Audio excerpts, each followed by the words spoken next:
A rich woman was thinking about her mother. It was her mother's birthday, and she wanted to send her mother a nice birthday present. The woman went to a pet shop. She saw a beautiful bird. The bird could sing, and it could speak 7 languages. It cost $50,000. The woman bought the bird and sent it to her mother. The next day, the woman called her mother on the telephone. "Mama," asked the woman, "how do you like the bird?" "I'm eating it right now," her mother said. "It's delicious." A young man wanted to try an exciting sport. He decided to try skydiving. So he went to a store and bought a parachute. "I'm going to try skydiving," he told his friends. His friends were worried. "Skydiving is dangerous," they said. "What will you do if your parachute doesn't open?" "If my parachute doesn't open," the young man said, "I'll take it back to the store and ask for my money back." A woman had a memory problem, so she went to a doctor. "Doctor," the woman said, "I have a memory problem. I park my car somewhere and I can't find it. I put my glasses somewhere and I can't find them. I put my baby somewhere and I can't find him." The doctor said, "This is serious. Tell me more about your problem." "Problem?" the woman said. "What problem?"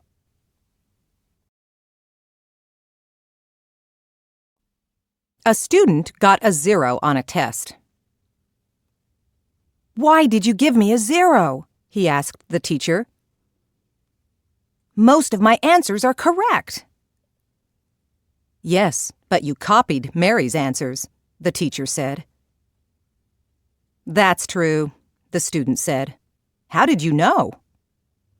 "Well," said the teacher, "your answers and Mary's answers are the same. Only answer number 7 is different. Mary wrote, 'I don't know,' and you wrote, 'I don't know either.'" Mr. Mix was walking down the street when he met another man. "Mr. Peterson," said Mr. Mix, "you've changed. You look very different. You used to be heavy, and now you're thin. You used to have black hair, and now you have gray hair. You used to wear glasses, and now you don't." "I'm not Mr. Peterson," said the man. "I'm Mr. Jones." "Wow," said Mr. Mix, "you've changed your name, too."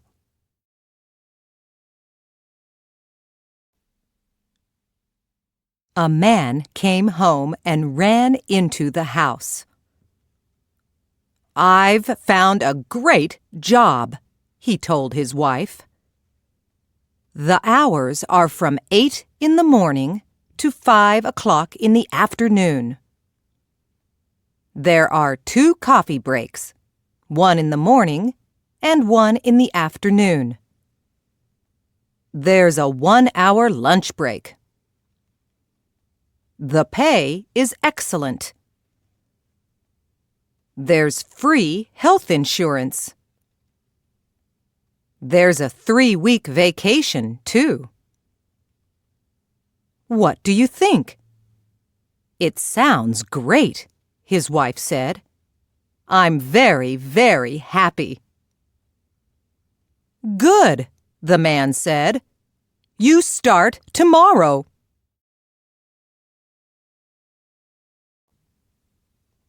Dan was at a barber shop.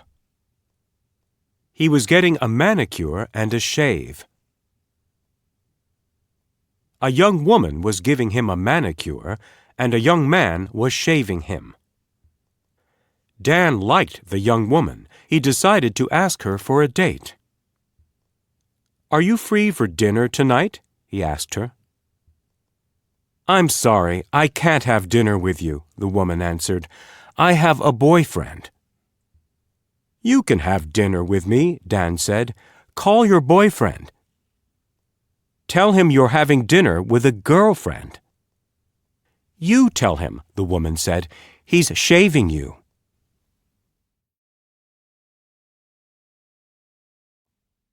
Late at night, a big ship was going through the water. The captain saw a light ahead. "It's a boat," he thought. He picked up the radio. "Move to your right," he said. The answer came back. "No, you move to your right." The captain picked up the radio again. "Move to your right," he said. The answer came back. "No, you move to your right." The captain picked up the radio again. "Move to your right," he shouted. "This is a big ship." The answer came back. "Yes, you are a big ship. And this is a big lighthouse." Two friends, Sam and Mike, were riding on a bus. Suddenly, the bus stopped and bandits got on. The bandits began robbing the passengers.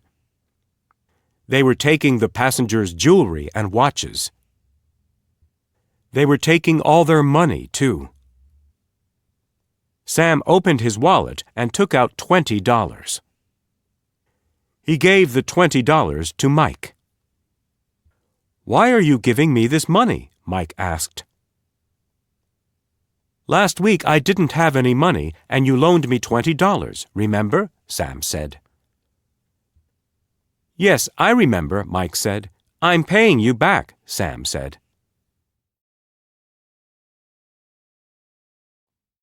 It was a special day for an old couple. It was their 50th wedding anniversary. They were very happy together. A newspaper reporter went to their house. He wanted to write a story about them. "Tell me," the reporter said, "what is the secret of your long and happy marriage?" The old man answered, "Twice a week we go to a romantic restaurant," he said. "First, we take a long walk to the restaurant. Then we have a delicious dinner. After dinner, we drink coffee and listen to the music.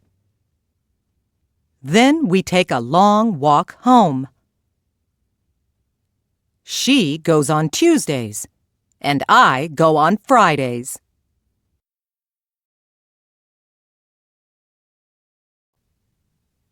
There was a mean boss in a factory. The boss liked to watch the workers. He wanted the workers to work hard. One morning, the boss came to the factory at 9 o'clock. A man was drinking coffee. The boss came back at 9:30. The man was still drinking coffee. The boss was angry. "How much do you make a week?" he asked the man. $700, the man said. The boss gave the man $700. "Take the money and get out of here," he said. Then the boss asked another worker, "What was that man's job?" "He doesn't work here," the worker said. "He came to pick up a package."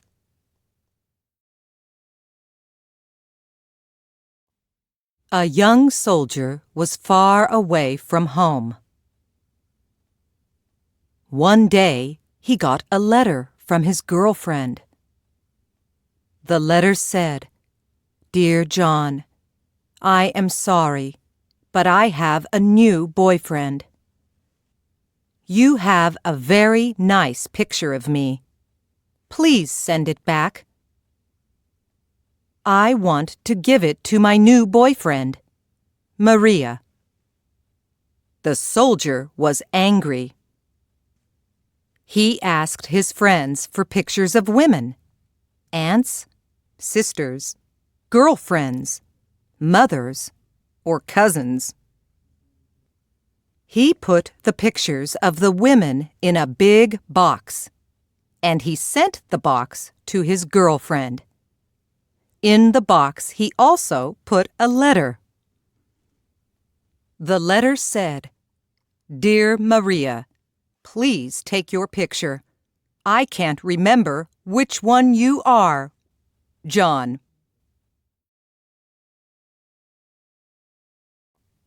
An old woman was driving her big, expensive car around a parking lot. She was looking for a parking space. Finally, she found one.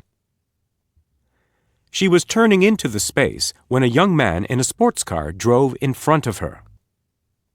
He pulled into the space, got out of his car, and smiled at the woman. "Sorry," he said, "but that's what you can do when you're young and fast."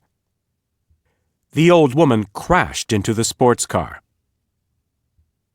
Then she put her car into reverse, backed up, and crashed into it again.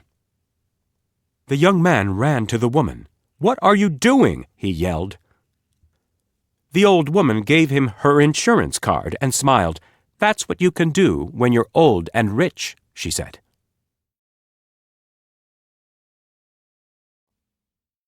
A couple, about 60 years old, was walking along the beach.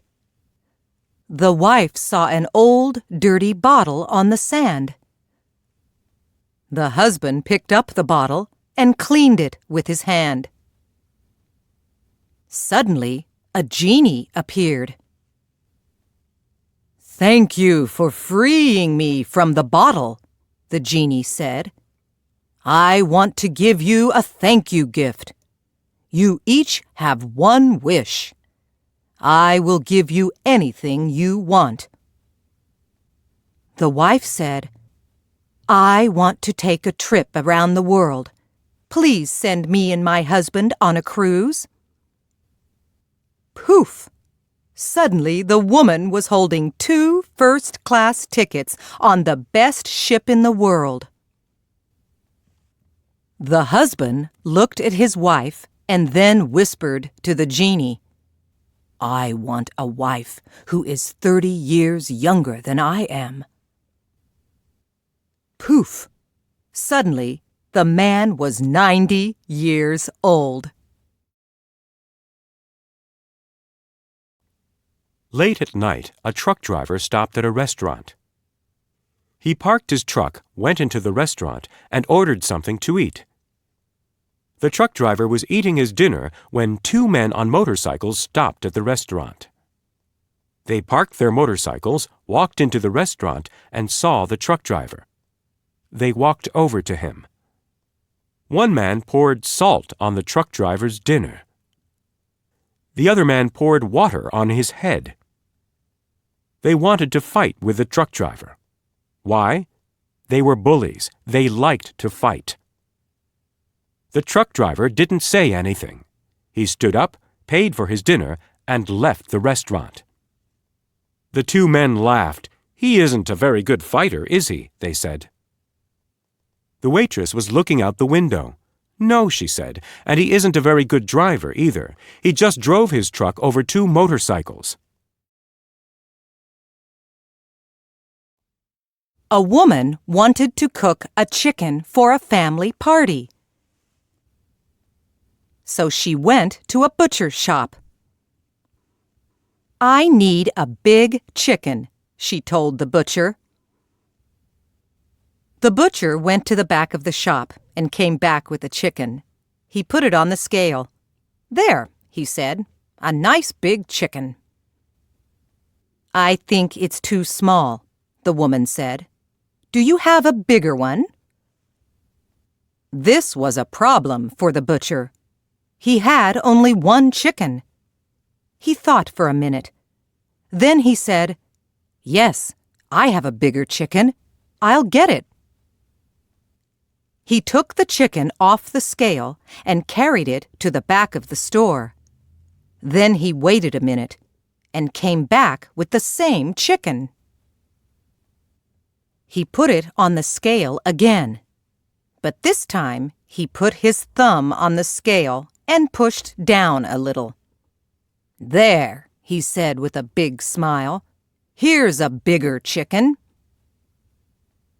"That's better," the woman said. "But it's a little small too. I'll take both chickens." A New Yorker went on a vacation to Mexico. He hired a Mexican tour guide. First, the tour guide took the New Yorker to a big church. The New Yorker said, "It's beautiful. How long did it take to build it?" "About 5 years," said the tour guide. "5 years," said the New Yorker. "In the United States, we can build a church in 1 year."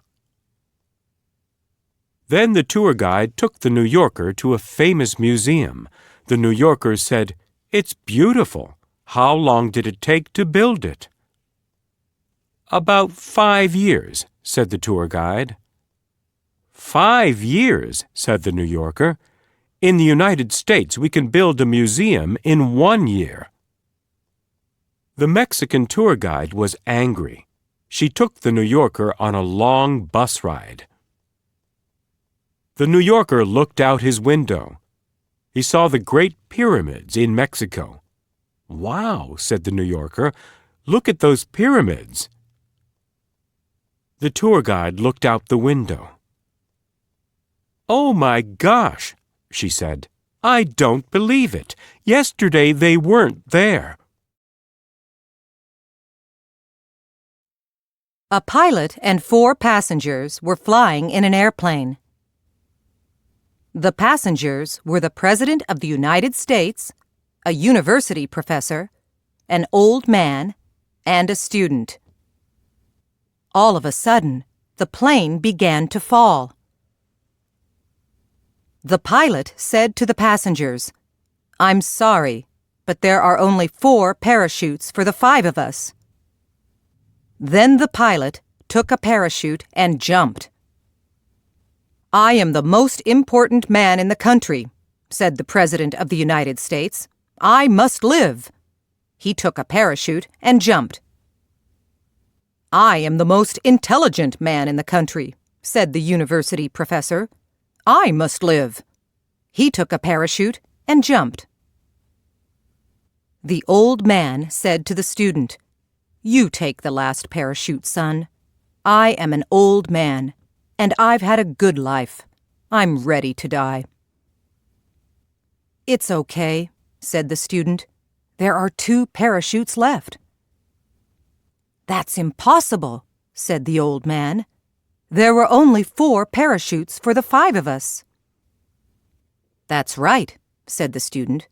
"But the most intelligent man in the country jumped out of the airplane with my backpack." Number 1. It was 2 weeks before Christmas, and Mrs. Smith was very busy. She bought a lot of Christmas cards to send to her friends and to her husband's friends, and put them on the table in the living room. Then, when her husband came home from work, she said to him, "Here are the Christmas cards for our friends, and here are some stamps, a pen, and our book of addresses. Will you please write the cards while I'm cooking the dinner?" Mr. Smith did not say anything, but walked out of the living room and went to his study. Mrs. Smith was very angry with him, but did not say anything either. Then a minute later he came back with a box full of Christmas cards. All of them had addresses and stamps on them. "These are from last year," he said. "I forgot to post them."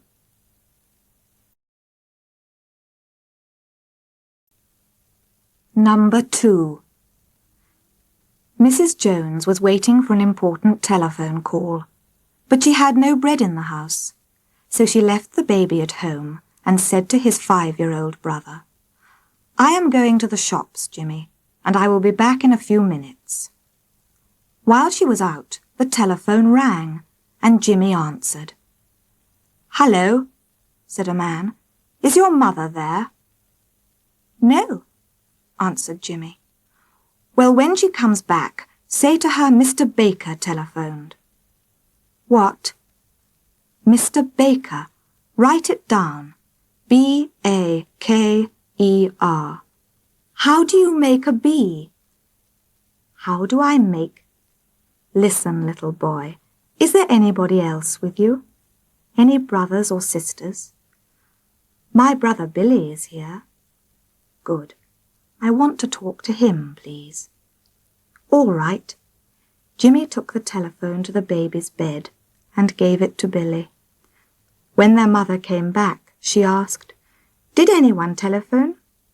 "Yes," said Jimmy, "a man, but he only wanted to talk to Billy."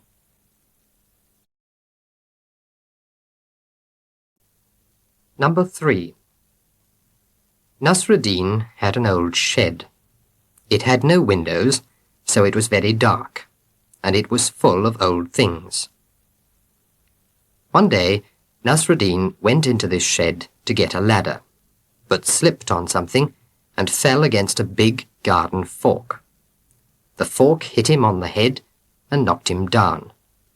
Then it fell on top of him and hit him hard on the left leg. The ends of the fork then went into his long beard.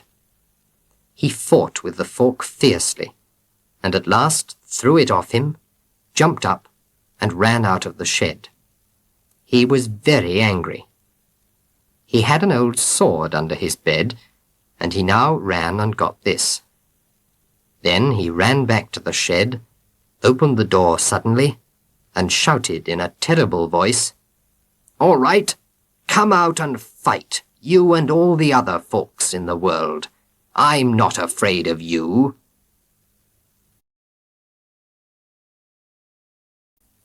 Number 4. A man always went to the same bar at the same time every day and asked for 2 glasses of beer. He drank them and then asked for 2 more. One day the man behind the bar said to him, "Why do you always ask for 2 glasses of beer? Why don't you get 1 big glass instead?" The man answered, "Because I don't like to drink alone. I drink with my friend." But a few days later, the man came in and asked only for 1 beer. "Oh," said the barman, "has your friend died?" "Oh no," said the man, "he's very well. This beer is for him. But I've stopped drinking beer. My doctor doesn't want me to drink any more because it's dangerous for me." Number 5. Old Mr. Black loved shooting bears, but his eyes were not good anymore. Several times he nearly shot people instead of bears. So his friends were always very careful when they went out shooting with him. One day, a young friend of his wanted to have a joke. So he got a big piece of white paper and wrote on it in very big letters, "I am not a bear." Then he tied it to his back and went off. His friends saw it and laughed a lot. But it did not save him. After a few minutes, Mr. Black shot at him and knocked his hat off. The young man was frightened and angry. "Didn't you see this piece of paper?" he shouted to Mr. Black. "Yes, I did," said Mr. Black. Then he went nearer, looked carefully at the paper and said, "Oh, I'm very sorry." I didn't see the word not. Number 6. Mrs. Brown's old grandfather lived with her and her husband. Every morning he went for a walk in the park and came home at 12:30 for his lunch. But one morning a police car stopped outside Mrs. Brown's house at 12 o'clock, and 2 policemen helped Mr. Brown to get out. One of them said to Mrs. Brown, "The poor old gentleman lost his way in the park and telephoned to us for help, so we sent a car to bring him home." Mrs. Brown was very surprised, but she thanked the policeman, and they left. "But, grandfather," she then said, "you've been to that park nearly every day for 20 years. How did you lose your way there?" The old man smiled, closed one eye, and said, "I didn't quite lose my way. I just got tired, and I didn't want to walk home."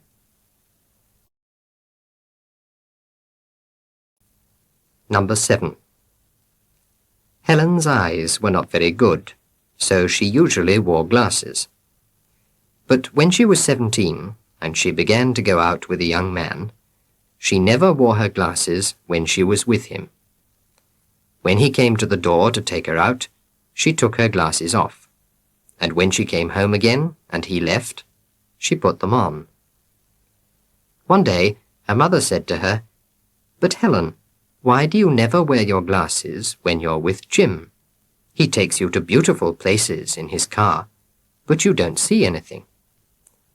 "Well, mother," said Helen, "I look prettier to Jim when I'm not wearing my glasses, and he looks better to me, too."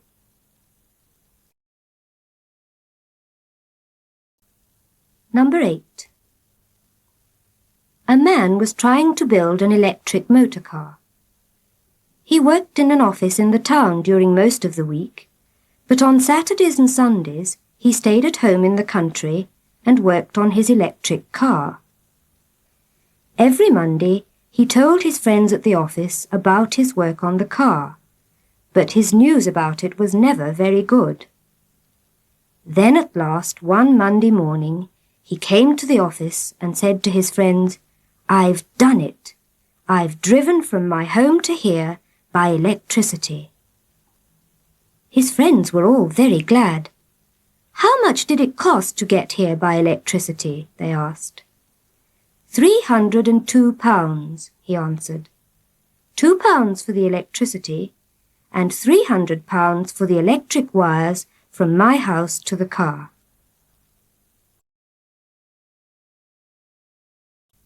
Number 9. An artist went to a beautiful part of the country for a holiday and stayed with a farmer. Every day he went out with his paints and his brushes and painted from morning to evening. And then, when it got dark, he went back to the farm and had a good dinner before he went to bed. At the end of his holiday, he wanted to pay the farmer, but the farmer said, "No, I don't want money, but give me one of your pictures." "What is money? In a week it will all be finished, but your painting will still be here." The artist was very pleased, and thanked the farmer for saying such kind things about his paintings. The farmer smiled and answered, "It's not that. I have a son in London. He wants to become an artist. When he comes here next month, I will show him your picture, and then he will not want to be an artist any more, I think." Number 10. Mr. Jones was very angry with his wife, and she was very angry with her husband. For several days they did not speak to each other at all. One evening, Mr. Jones was very tired when he came back from work, so he went to bed soon after dinner. Of course, he did not say anything to Mrs. Jones before he went upstairs. Mrs. Jones washed the dinner things and then did some sewing. When she went up to bed much later than her husband, she found a piece of paper on the small table near her bed. On it were the words, "Mother, wake me up at 7 a.m. Father." When Mr. Jones woke up the next morning, it was nearly 8 a.m., and on the small table near his bed he saw another piece of paper. He took it and read these words, "Father, wake up. It is 7 a.m. Mother."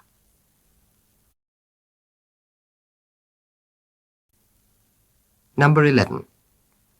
The lights were red, so the old man stopped his car and waited for them to change to green. While he was waiting, a police car came up behind him, hit his car hard in the back, and stopped. There were 2 policemen in the police car, and they were very surprised and glad when the old man got out of his car and walked towards them without any trouble after such an accident. He was over 70 years old. The old man came to the door of the police car, smiled kindly, and said, "Tell me, young man, how do you stop this car when the lights are red and I'm not here?"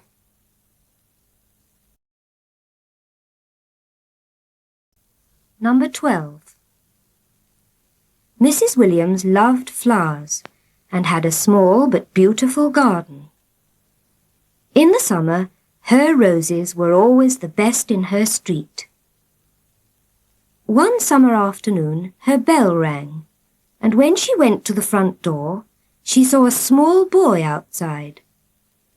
He was about 7 years old and was holding a big bunch of beautiful roses in his hand. "I'm selling roses," he said. "Do you want any? They're quite cheap.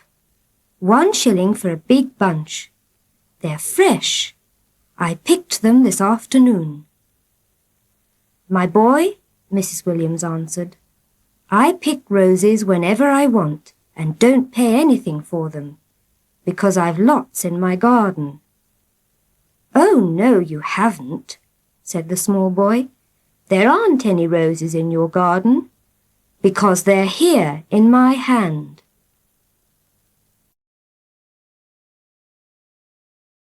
Number 13. A woman was having some trouble with her heart, so she went to see the doctor. He was a new doctor and did not know her, so he first asked some questions, and one of them was, "How old are you?" "Well," she answered, "I don't remember, doctor, but I will try to think." She thought for a minute and then said, "Yes, I remember now, doctor. When I married, I was 18 years old, and my husband was 30. Now my husband is 60, I know, and that is twice 30. So I am twice 18. That's 36, isn't it?"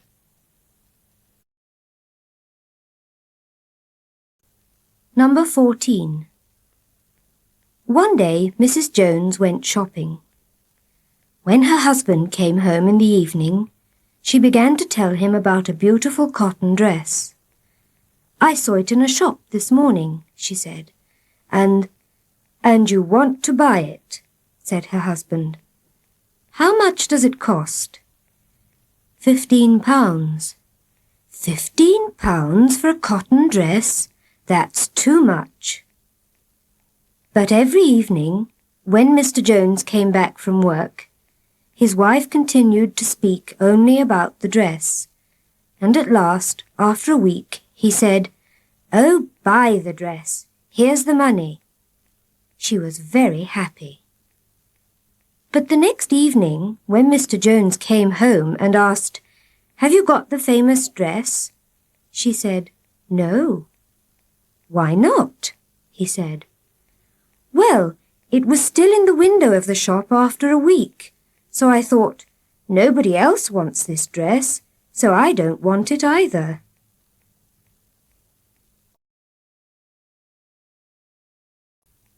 Number 15. One day, a lady walked into a hat shop. The shopkeeper smiled and said, "Good afternoon, madam." "Good afternoon," the lady answered. "There's a green hat with red flowers and blue leaves on it in your window. Will you please take it out of there?" "Yes, madam," the shopkeeper said. "I'll be very pleased to do that for you." Usually ladies looked at a lot of hats before they chose one, and the shopkeeper got very tired. "Good," he thought. "I'll sell this hat very quickly, and it's been in my window for a very long time." "Do you want it in a box, madam?" he asked, "or will you wear it?" "Oh, I don't want it," she answered. "I only wanted you to take it out of your window. I pass your shop every day, and I hate to see the ugly thing there."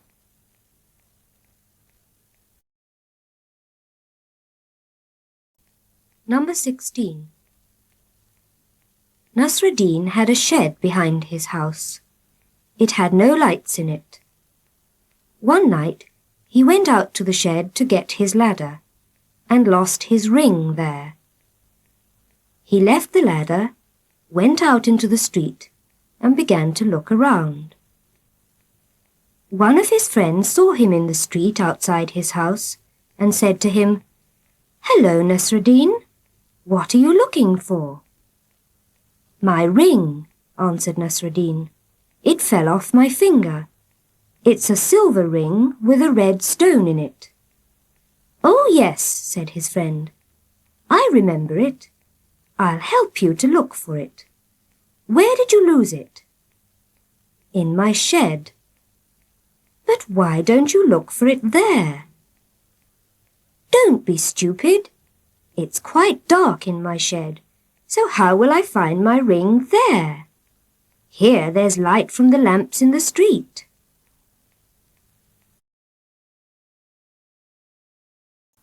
Number 17. Mrs. Andrews had a young cat, and it was the cat's first winter. One evening it was outside when it began to snow heavily. Mrs. Andrews looked everywhere and shouted its name, but she did not find it. So she telephoned to the police and said, "I have lost a small black cat. Has anybody found one?"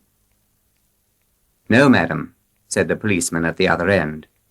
"But cats are really very strong animals.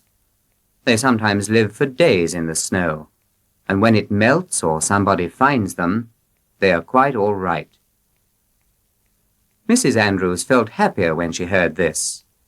And she said, "Our cat is very clever. She almost talks." The policeman was getting rather tired. "Well then," he said, "why don't you put your telephone down? Perhaps she's trying to telephone you now."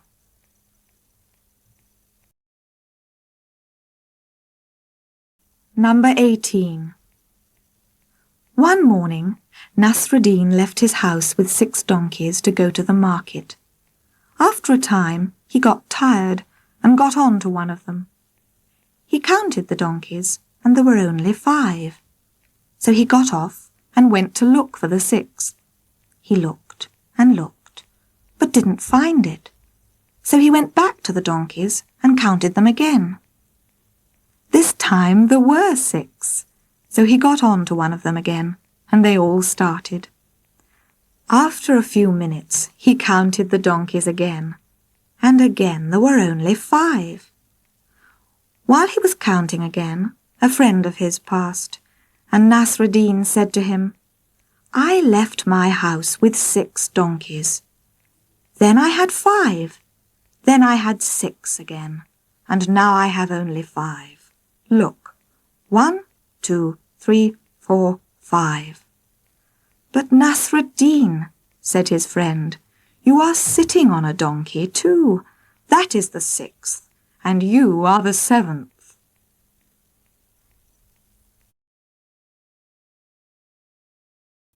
Number 19.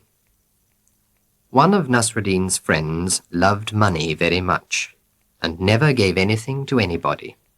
Soon he became rich. One day he was walking near the river with his friends when he slipped and fell in. His friends ran to help him, and one of them knelt on the ground, held out his hand, and said, "Give me your hand, and I'll pull you out." The rich man's head went under the water, and then came up again, but he didn't give his friend his hand. Again another of his friends tried, but again the same thing happened. Then Nasradine said, "Take my hand, and I'll pull you out." The rich man took his hand, and Nasradine pulled him out of the water. "You don't know our friend very well," he said to the others. "When you say, 'give' to him, he does nothing. But when you say, 'take,' he takes."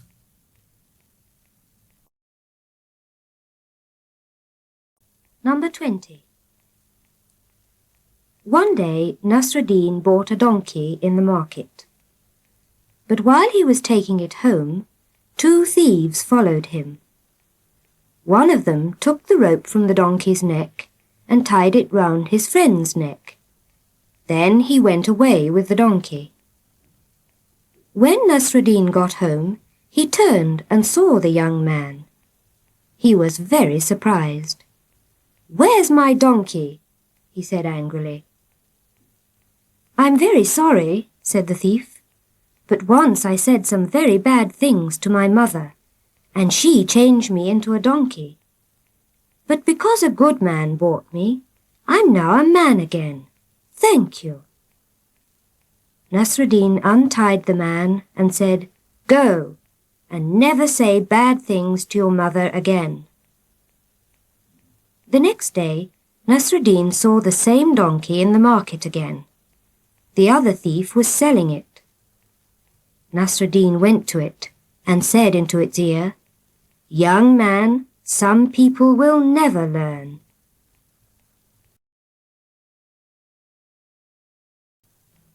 Number 21.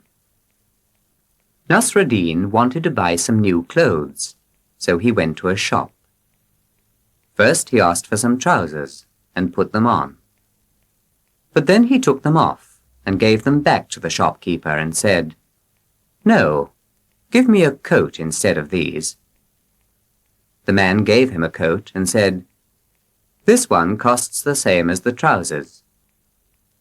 Nasradine took the coat and walked out of the shop with it. The shopkeeper ran after him and said, "You have not paid for that coat." "But I gave you the trousers for the coat," said Nasradine. "They cost the same as the coat, didn't they?" "Yes," said the shopkeeper, "but you didn't pay for the trousers either." "Of course I didn't," answered Nasradine. "I didn't take them. I'm not stupid. Nobody gives things back and then pays for them."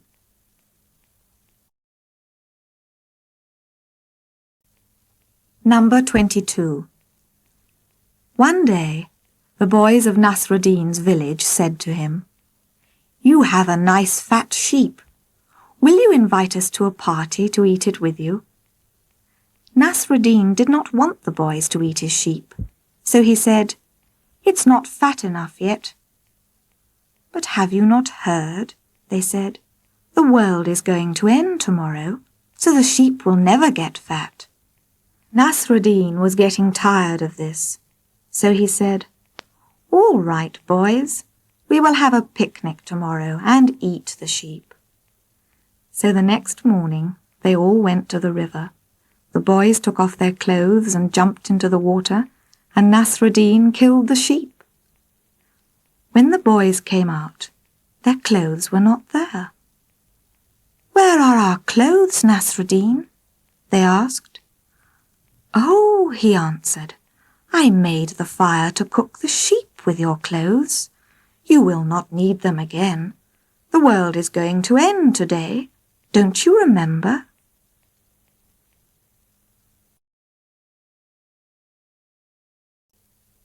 Number 23.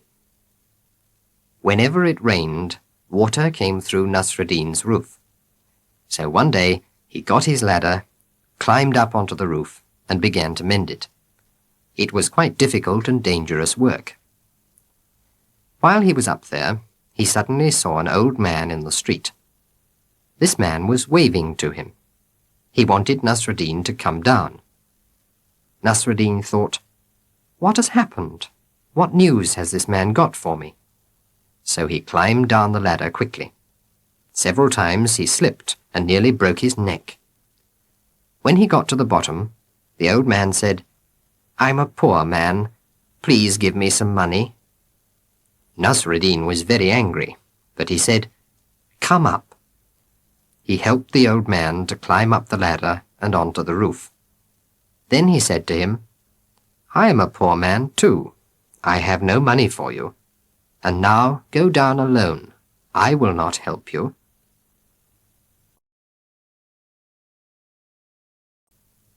Number 24.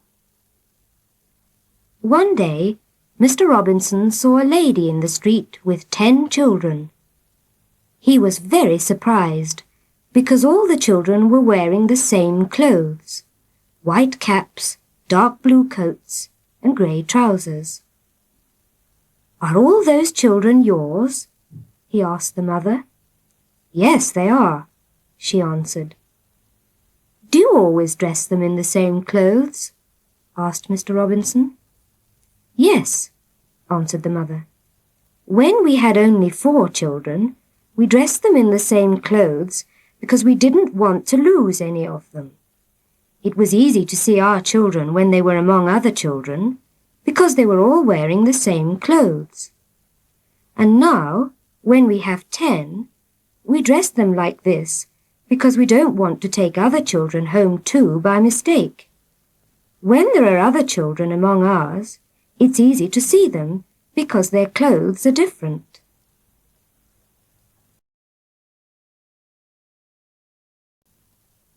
Number 25. Mr. and Mrs. Brown lived in a small house near London with their child. Sometimes Mr. Brown came back from work very late, when his wife and the child were asleep, and then he opened the front door of his house with his key and came in very quietly. But one night when he was coming home late, he lost his key. So when he reached his house, he rang the bell. Nothing happened. He rang it again. Again nothing happened. Nobody moved inside the house. Mr. Brown knocked at the bedroom window. He spoke to his wife. He shouted, but she did not wake up. At last he stopped and thought for a few seconds. Then he began to speak like a small child. "Mother," he said, "I want to go to the lavatory." He spoke quite quietly, but at once Mrs. Brown woke up. Then he spoke to her, and she opened the door for him. Number 26. Peter's uncle lived in the country. Once Peter went to stay with him for a few weeks. Whenever they went for a walk or for a drive in the car and they passed somebody, his uncle waved. Peter was surprised and said, "Uncle George, you know everybody here. Where did you meet them all?" "I don't know all these people," said his uncle. "Then why do you wave to them?" asked Peter. "Well, Peter," answered his uncle, "when I wave to someone and he knows me, he is pleased. He continues his journey with a happier heart. But when I wave to someone and he doesn't know me, he is surprised and says to himself, 'Who is that man? Why did he wave to me?' So he has something to think about during the rest of his journey, and that makes his journey seem shorter. So I make everybody happy."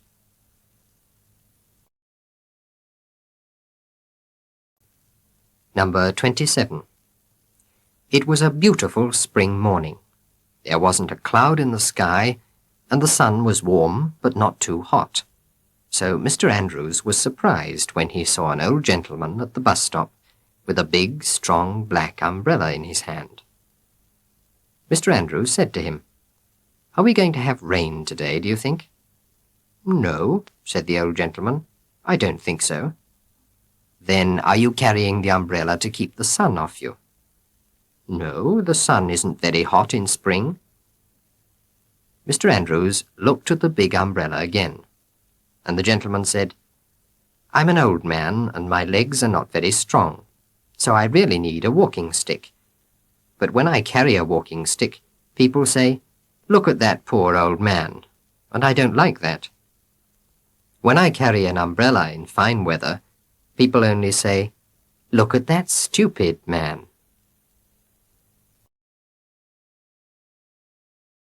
Number 28. Many years ago, an English family were living in China. One evening, an important Chinese officer came to visit them. It got later and later, and he still didn't go, so his hostess invited him to have dinner with them. But she had very little food in the house, so she quickly went to the kitchen and spoke to her Chinese cook. He said, "It's all right, you'll have a very good dinner." When they all sat down to eat, the lady was very surprised, because there was a lot of very good food on the table. After the dinner, the hostess ran to the kitchen and said to the cook, "How did you make such a good meal in half an hour?" "I didn't make it, madam," he said. "I sent one of the servants to the Chinese officer's house and brought back the Chinese officer's dinner." Number 29. One day, Nasradine went to a big dinner party. He was wearing old clothes, and when he came in, nobody looked at him, and nobody gave him a seat at a table. So Nasradine went home, put on his best clothes, and then went back to the party. The host at once got up and came to meet him. He took him to the best table, gave him a good seat, and offered him the best dishes. Nasradine put his coat in the food and said, "Eat, coat." The other guests were very surprised and said, "What are you doing?" Nasradine answered, "I was inviting my coat to eat. When I was wearing my old clothes, nobody looked at me or offered me food or drink. Then I went home and came back in these clothes, and you gave me the best food and drink. So you gave me these things for my clothes, not for myself." Number 30.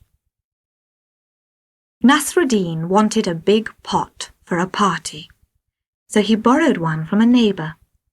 After the party, he took it back with another small pot inside. "Your pot had a baby while it was with us," he said. Of course the neighbour was very pleased, and when Nasradine came to borrow the big pot again for another party, he lent it to him very gladly.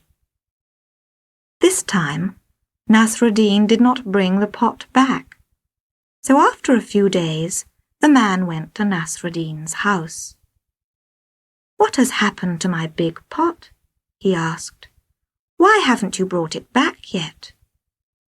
"Oh, the big pot," said Nasradine. "It died while it was with us." "Died?" said the neighbour angrily. "But pots do not die." "Why do you say that?" answered Nasradine. "When I said the pot has had a baby, you did not say pots do not have babies, did you?" Number 31. One day, Nasradine's donkey was ill, so he borrowed a horse from an officer. It was a big, strong animal, and usually nobody rode it except the officer. It tried to throw Nasradine off, but he stayed on it. Then it suddenly began to run away with him. He tried to turn it towards his house, and he tried to stop it, but it continued to run the opposite way. One of Nasradine's friends was working in his field and saw him riding very fast towards this friend's house. He thought, "Why is Nasradine riding so fast?" Perhaps he has some bad news. Perhaps he's riding to my house to give me some bad news. He was frightened and shouted to Nasradine, Nasradine, Nasradine, what is the matter? Where are you going? I don't know, Nasradine shouted back. This stupid animal hasn't told me. Number 32.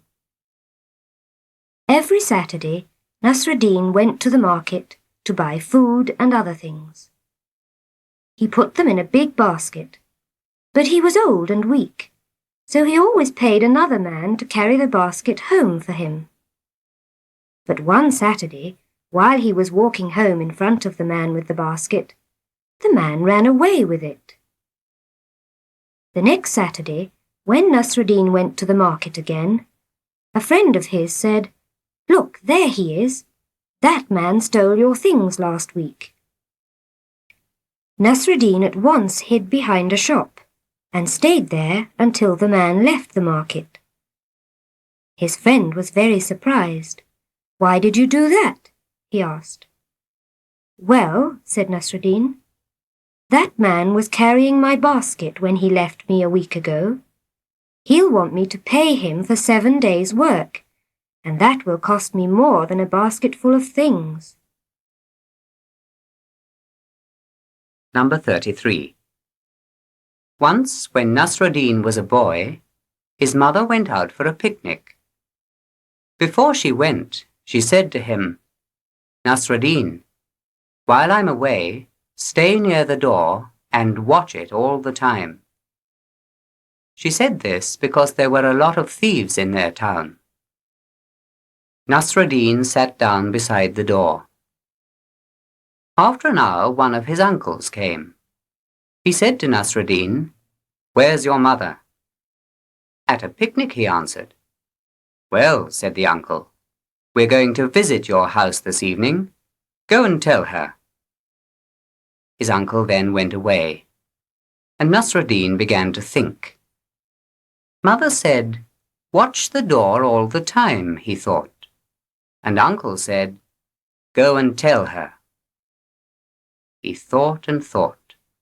Then at last he pulled the door down, put it on his back, and went to his mother with it. Number 34. Nasradine was sitting by a window in his house one day in the middle of winter, when he heard women outside crying. He put his head out of the window and saw a lot of people coming towards his house. They were carrying a dead man, and the women were crying, Oh, why are you leaving us to go to a place without light and without a fire and without food? It will be dark there, and you will be cold and hungry. Nobody will look after you, nobody will be kind to you, and nobody will love you there. My God, said Nasradine to his wife, they are talking about our house. They are bringing the dead man here. Quick, lock the door. Don't let him in. Number 35. One day, when Nasradine was travelling, he came to a village. The people there said to him, We've had no rain for 3 months, and we have no water. Our corn is dying. Please help us. Pray for rain. Nasradine wanted to help these poor people, so he asked for a bucket of water. There was very little water in the village, but each family gave a little, and they filled a bucket and gave it to Nasradine. Then Nasradine took off his shirt and began to wash it. The people were surprised and angry. That water was for our children to drink, and you're washing your shirt in it. But Nasradine said, Wait. He hung the shirt up to dry, and at once it began to rain. I have only one shirt, he said to the surprised people, and when I wash it and hang it up to dry, it always rains. Number 36.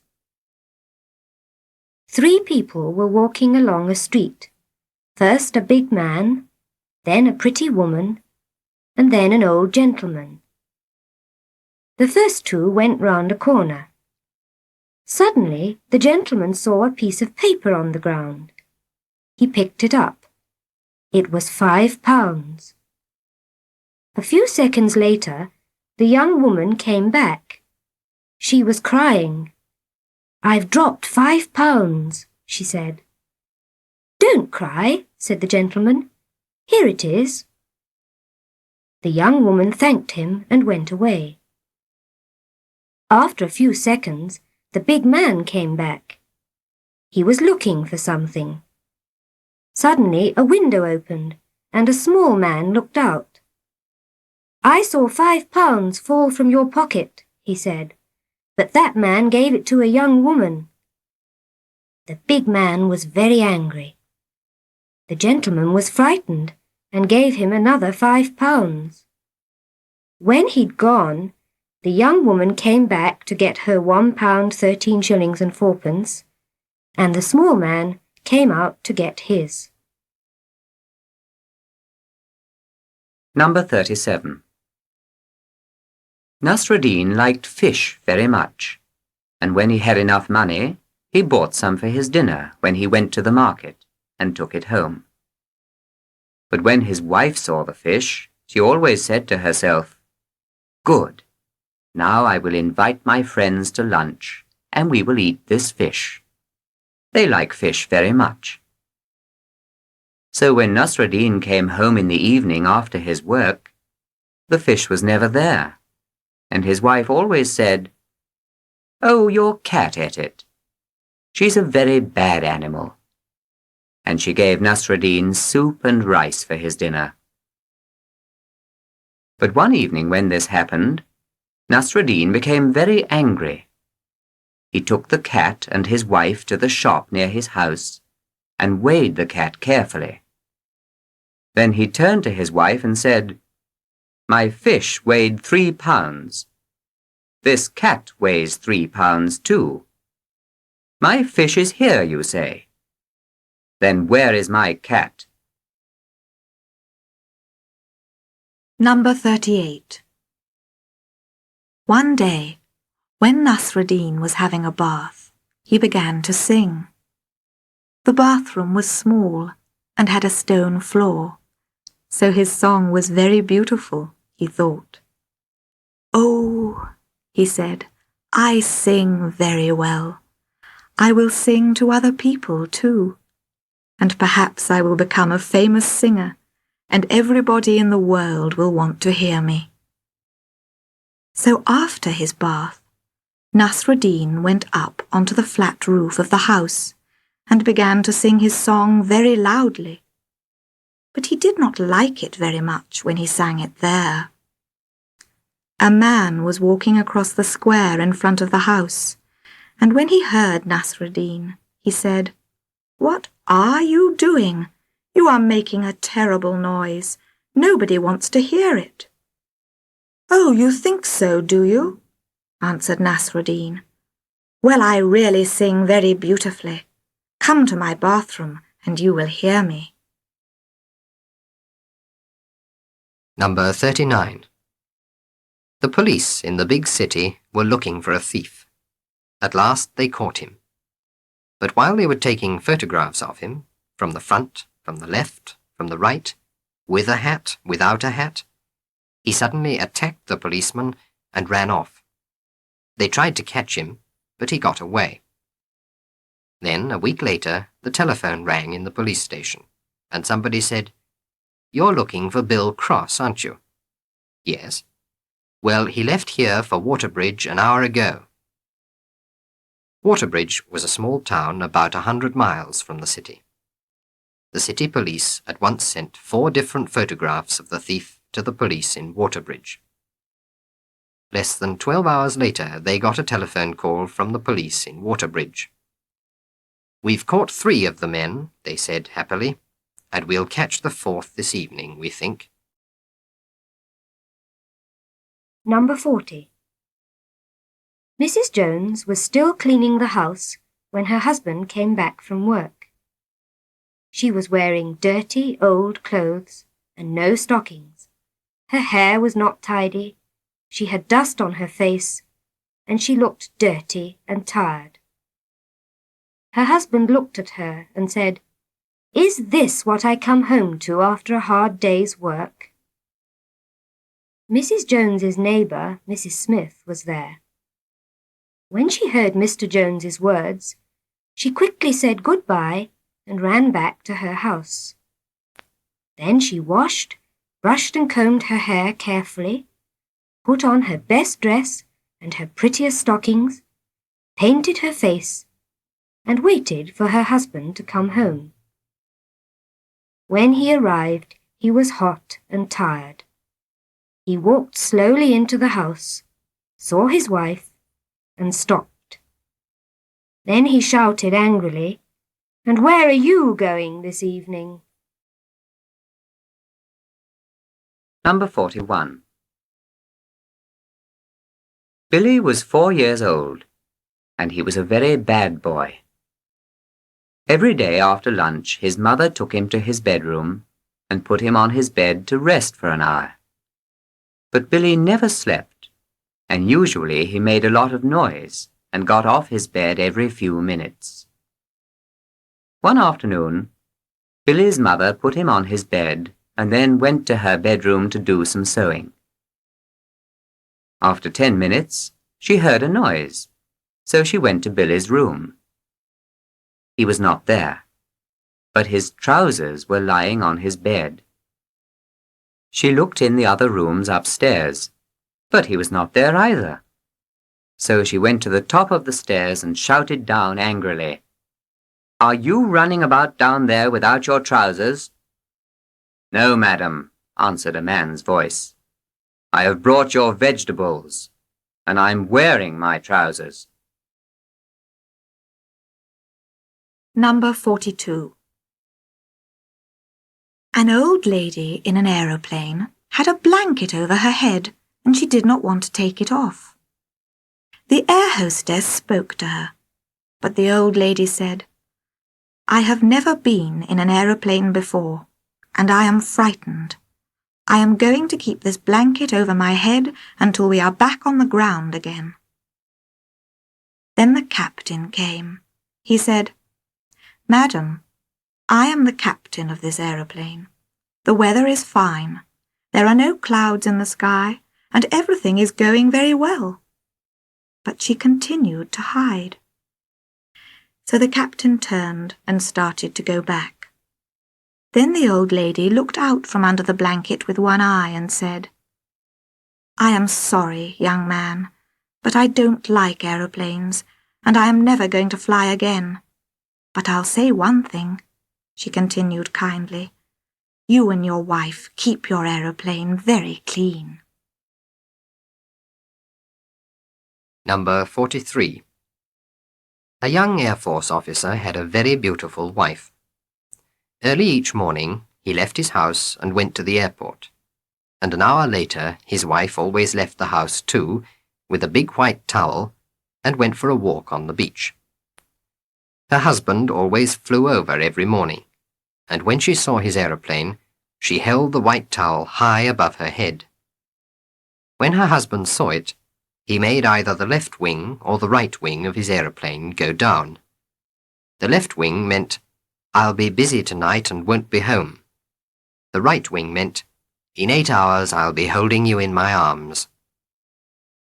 One morning, he flew over with 8 other aeroplanes, and his left wing went down.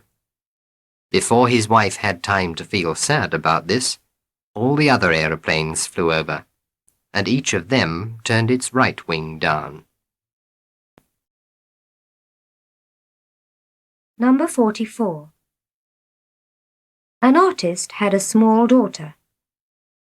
Sometimes he painted women without any clothes on, and he and his wife always tried to keep the small girl out when he was doing this. "She's too young to understand," they said.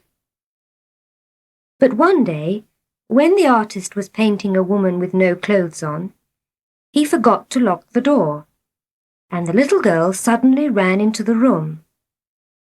Her mother ran up the stairs after her, But when she got to the top, the little girl was already in the room and looking at the woman. Both her parents waited for her to speak. For a few seconds the little girl said nothing, but then she ran to her mother and said angrily, "Why do you let her go about without shoes and socks on when you don't let me?" Number 45. It was a small factory, and there was nowhere to eat near it. So the workmen took food from their homes and ate it in the factory at midday. One of the workmen always had fish sandwiches. Every day he took one of them out of his bag, bit it, and then threw all the sandwiches angrily away. At last, one day one of the workmen said to him, "But Bill, don't you like fish sandwiches?" "No," said Bill. "I hate them." "Then why does your wife make them for you every day? There are lots of other nice things for sandwiches. Tell your wife, and she will make other sandwiches." "It isn't as easy as that," answered Bill. "I haven't got a wife. I make the sandwiches myself." Number 46. Mrs. Brown had a small garden behind her house, and in the spring she planted some vegetables in it. She looked after them very carefully, and when the summer came, they looked very nice. One evening, Mrs. Brown looked at her vegetables and said, "Tomorrow I am going to pick them, and then we can eat them." But early the next morning, her son ran into the kitchen and shouted, "Mother, Mother, come quickly. Our neighbour's ducks are in the garden, and they're eating our vegetables." Mrs. Brown ran out, but it was too late. All the vegetables were finished. Mrs. Brown cried, and her neighbour was very sorry, but that was the end of the vegetables. Then, a few days before Christmas, the neighbour brought Mrs. Brown a parcel. In it was a beautiful, fat duck, and on it was a piece of paper with the words, "Enjoy your vegetables." Number 47. The Ladies' Club always had a meeting every Friday afternoon, and someone came to talk to them about the important things that were happening in the world. After that, they had tea and asked questions. One Friday, a gentleman came and talked to the club about food. "There's not enough food in the world for everybody," he said. "More than half the people in the world are hungry, and when they get more food, they have more babies, so they never stop being hungry. Somewhere in the world, a woman is having a baby every minute, day and night. What are we going to do about it?" He waited for a few seconds before he continued. But before he began to speak again, one of the ladies said, "Well, why don't we find that woman and stop her?" Number 48. A man had some work to do in Switzerland, so he said goodbye to his wife at the airport, got into an aeroplane and left. After 10 days, his work in Switzerland was finished, so he bought a ticket for his journey back home, and then went to the post office to send a telegram to his wife. He wrote the telegram, gave it to the clerk and said, "How much will this cost?" She told him, and he counted his Swiss money. He hadn't got quite enough. "Take the word love off my telegram," he said, "and then I'll have enough money to pay for it." "No," the girl said. She opened her handbag, took the money for the word love out of it, and said, "For the word love I will pay the money. Wives need that word from their husbands." Number 49. Mrs. Jones's telephone number was 3463, and the number of the cinema in her town was 3464. So people often made a mistake and telephoned her when they wanted the cinema. One evening the telephone bell rang and Mrs. Jones answered it. A tired man said, "At what time does your last film begin?" "I'm sorry," said Mrs. Jones, "but you have the wrong number. This is not the cinema." "Oh, it began 20 minutes ago," said the man. "I'm sorry about that. Goodbye." Mrs. Jones was very surprised, so she told her husband. He laughed and said, "The man's wife wanted to go to the cinema, but he was feeling tired, so he telephoned to the cinema. His wife heard him, but she didn't hear you. Now they will stay at home this evening, and the husband will be happy." Number 50. It was a few days before Christmas, so when the office closed at 5:30, most of the young men and typists stayed and had a party. They ate and drank, danced and sang songs, and nobody wanted to go home. But Joe had a wife at home and lived quite a long way from the city. Every few minutes he looked at his watch, and at last, when it was very late, he began to leave. "Joe!" shouted his friends. "Are you leaving? Why don't you stay and enjoy the party?" "I am not leaving," said Joe. "I'm only going down to the station to miss the last train back home. I will be back here in a few minutes." Number 51. Mr. Jones and Mr. Brown worked in the same office. One day, Mr. Jones said to Mr. Brown, "We're going to have a small party at our house next Wednesday evening. Will you and your wife come?" Mr. Brown said, "Thank you very much. That's very kind of you. We are free that evening, I think, but I'll telephone my wife and ask her. Perhaps she wants to go somewhere that evening." So Mr. Brown went to the other room and telephoned. When he came back, he looked very surprised. "What's the matter?" said Mr. Jones. "Did you speak to your wife?" "No," answered Mr. Brown. "She wasn't there. My small son answered the telephone. I said to him, 'Is your mother there, David?' And he answered, 'No, she isn't in the house.' 'Where is she then?' I asked. 'She's somewhere outside.' 'What's she doing?' 'She's looking for me.'" Number 52. When you have a post office box, the postman doesn't bring letters to you, but you go to the post office and get your letters and parcels from your box.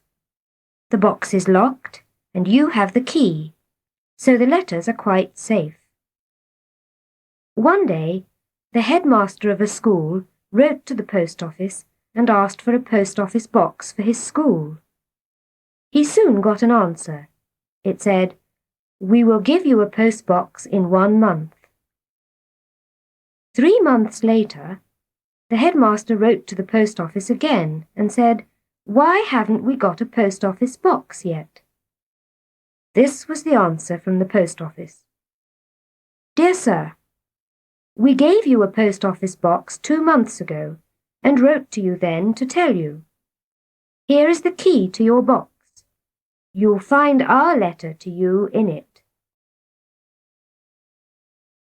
Number 53.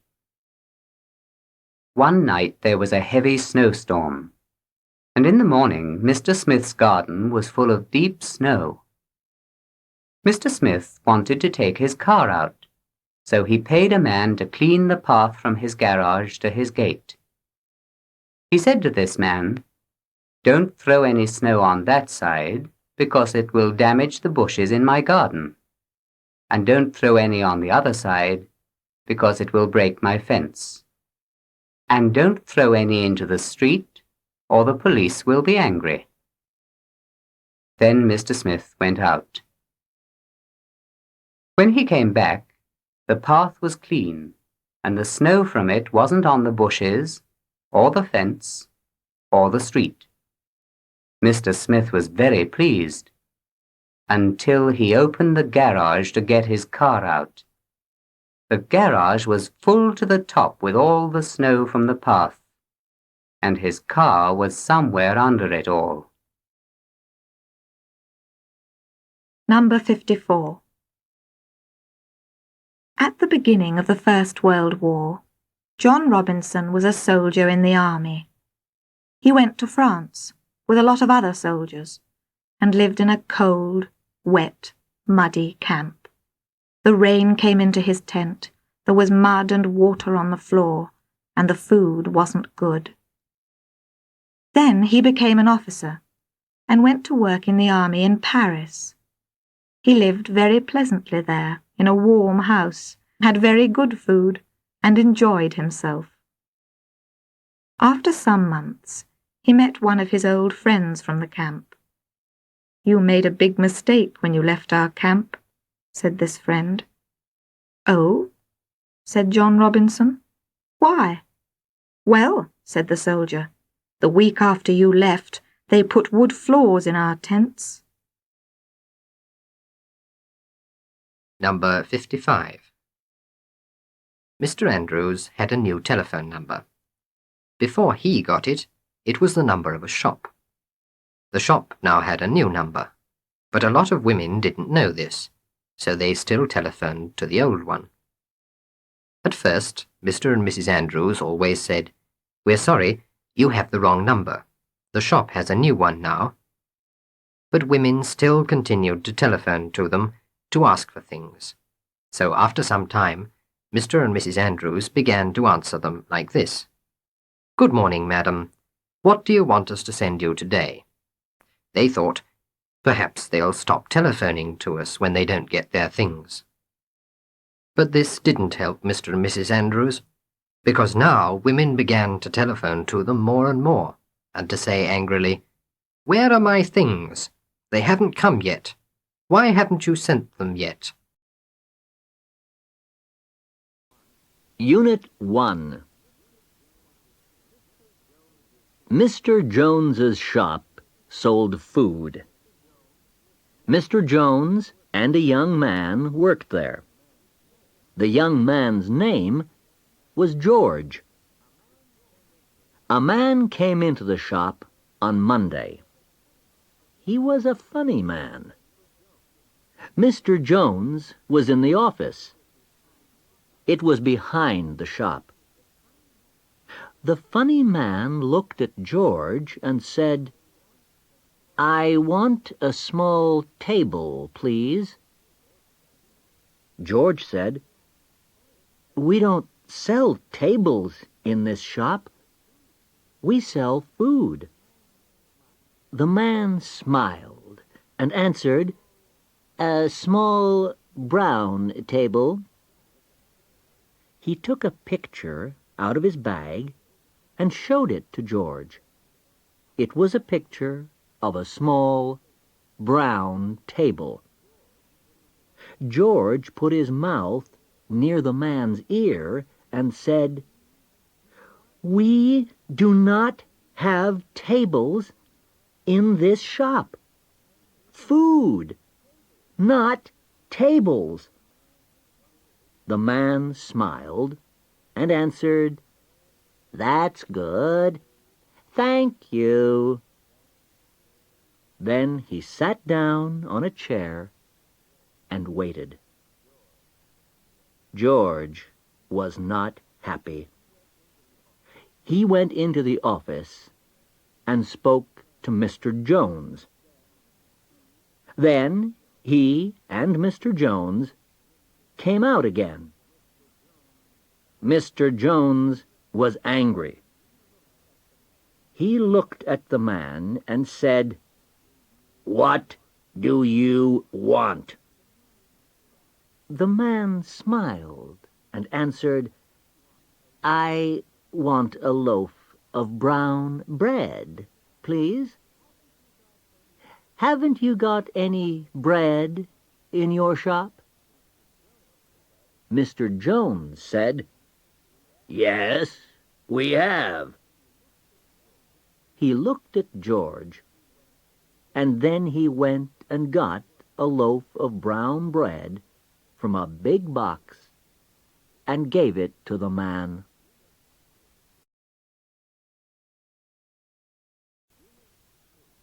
Unit 2. Gladys was at school in a small, quiet town in England. She was 16 years old, and her father and mother were poor, and their house was very small. Maisie was Gladys's friend. She went to that school as well. Gladys said, "Maisie, I'm going to find a very rich man, and I'm going to marry him.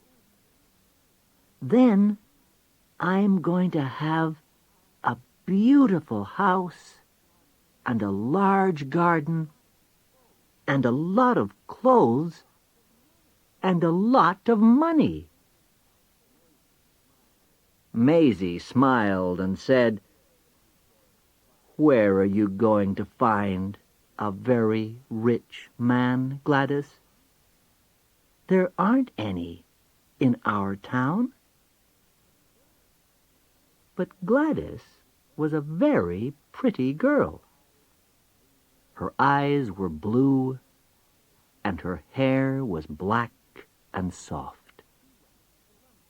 She went to London, and then she went to America. She found a tall, very rich man there, and she married him. She was 22 years old then. Then she and her husband went to England. They went to Gladys's old house, and Maisie came there. Gladys said, "I've married a very rich man, Maisie, and I've got a beautiful house and a large garden and 4 gardeners. And I've bought a lot of clothes, and I have money as well. My husband's got a plane, too, and he flies it." Maisie said, "A lot of people have got planes and fly them, Gladys." "In their house?" Gladys asked.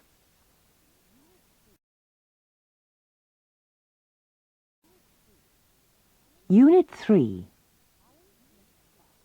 Alan Smith's father bought him a small shop, and Alan sold milk, butter, cheese, eggs, and other things in it.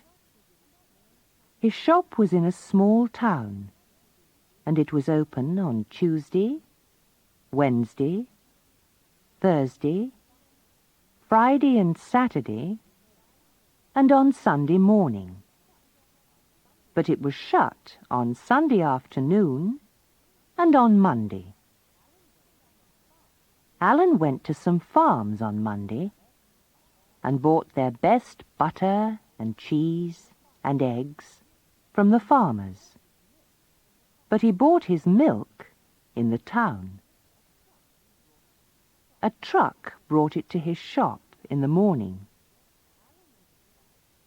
Alan and his wife worked in the shop, and they sold a lot of their food because it was good and clean. A fat woman came into the shop on Saturday. She bought some eggs and some butter, and then she said to Alan's wife, "Your eggs and your butter are dear today. Why are Saturday and Sunday dearer than Tuesday, Wednesday, Thursday, and Friday?" Alan's wife was unhappy. She looked at the fat woman, and then she looked at Alan, but she did not give an answer. Then Alan smiled and said, "Our food is not dearer on Saturday and Sunday. It is cheaper on Tuesday, Wednesday, Thursday, and Friday."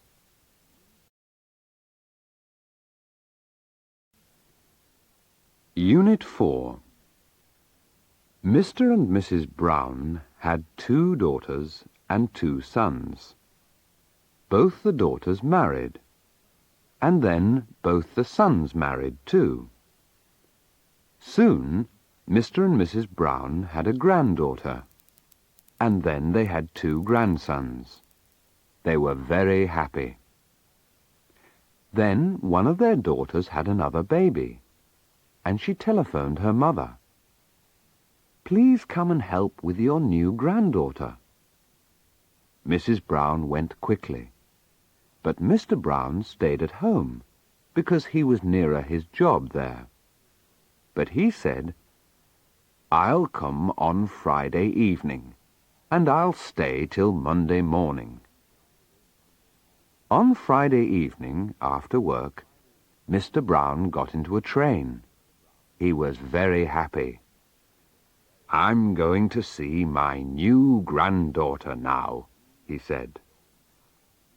There were 3 empty places in the train. There was an old man beside one empty place, and Mr. Brown went to him and said nicely, "Are you a grandfather?" "Yes," the man answered. "I have 3 granddaughters." Mr. Brown went to the second empty place. There was a nice woman beside that. Mr. Brown said to her, "Are you a grandmother?" The woman answered, "Yes, I have 2 granddaughters and 2 grandsons." Mr. Brown went to the third empty place. There was a man beside that, and Mr. Brown said to him, "And are you a grandfather?" "No, I'm not," the man answered. Mr. Brown smiled happily and said, "That's good." He sat down in the empty place and said to the man kindly, "Now, I'll tell you about my granddaughters and grandsons."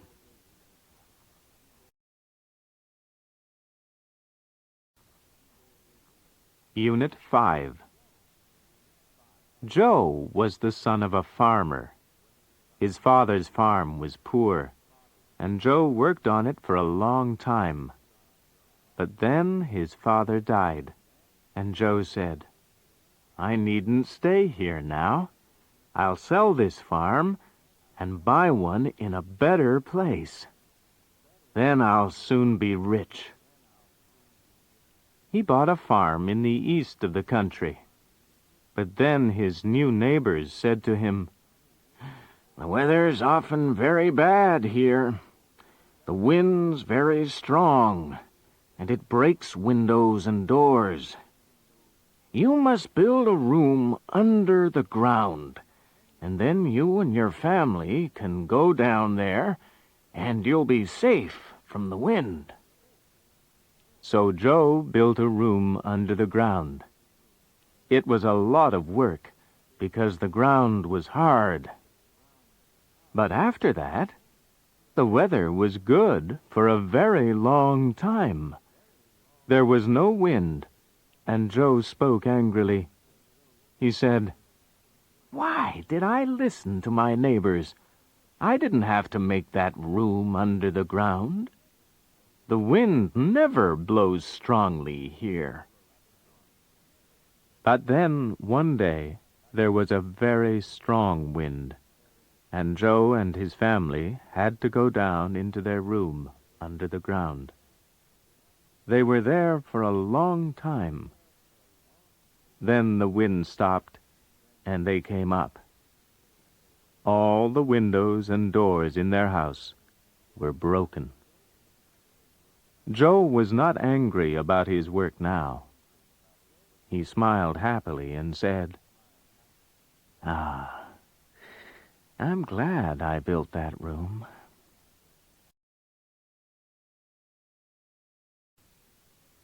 Unit 6. Lynn was 5 years old. She had a lot of little friends. They were older, and they were at school. These children told Lynn nice stories about school, so Lynn wanted to go there too. Then one day her mother said, "You can go to school now, Lynn." And Lynn was very happy. She was the youngest child in the school, and on the first day, her mother stayed at school with her. But on the second day, Lynn said to her, "You can go home now, Mummy." Lynn's mother was happy, but she was sad too, because Lynn did not need her all the time now. Lynn was very happy at school, and she learnt a lot of things there. Her mother always said, "What have you learnt today, Lynn?" And Lynn told her. One day, Lynn came back from school and said to her mother, "Miss Richards," she was Lynn's teacher, "told us some nice stories today, Mummy. The best was about Ulysses. He fought against the Trojans," her mother said. "Oh, yes, that's right," Lynn answered. "The Trojans. And then Ulysses went back in his ship with some other men. He went to see his wife, "Penelope," Lynn's mother said. Lynn stopped and looked at her mother. "Mummy," she said, "has someone told you this story already?"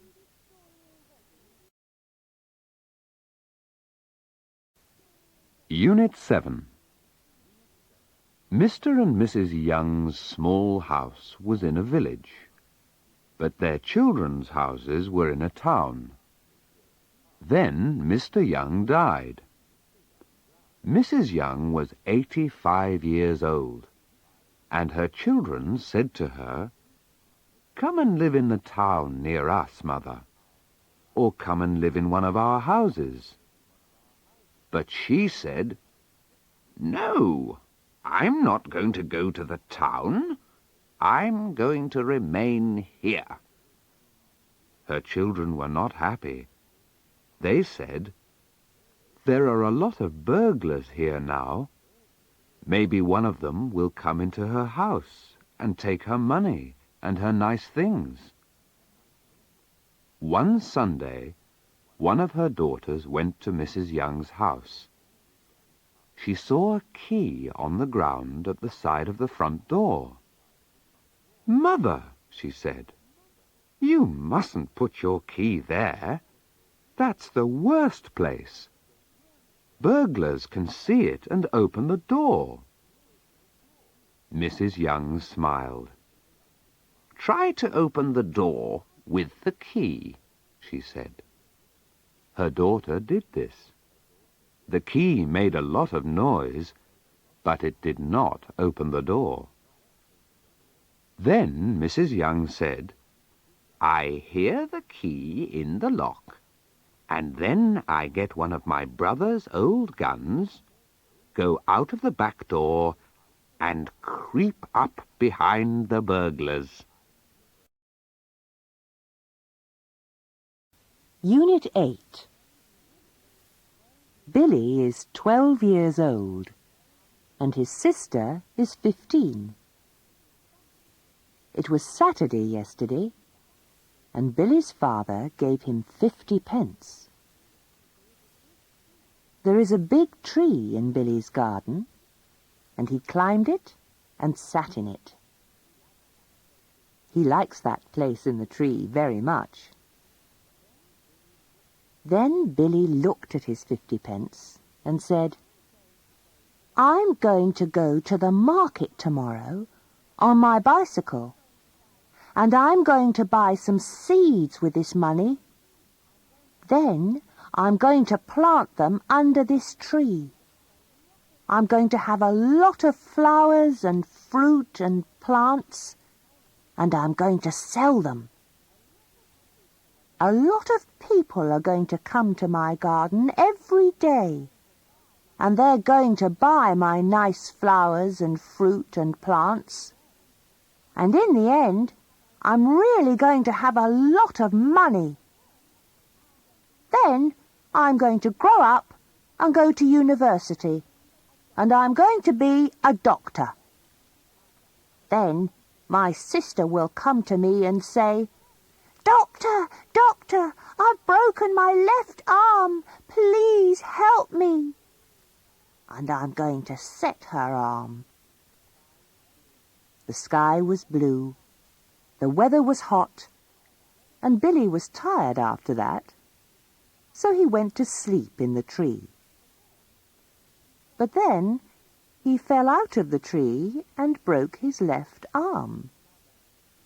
His mother took him to the doctor, and she set it.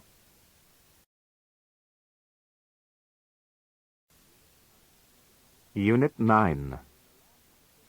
In the last 50 years, a lot of people have left Europe and have gone to live in Australia. One of them was a Hungarian man. He lived in Australia for a long time, and after that, he had a lot of good friends. He always said to them, Australia's beautiful, but Hungary's beautiful too. Then one year he said, I'm going to go back to Hungary now, to visit my old home. All of his new friends said to him, We want to go with you, because Hungary's a beautiful country, and we want to see it too.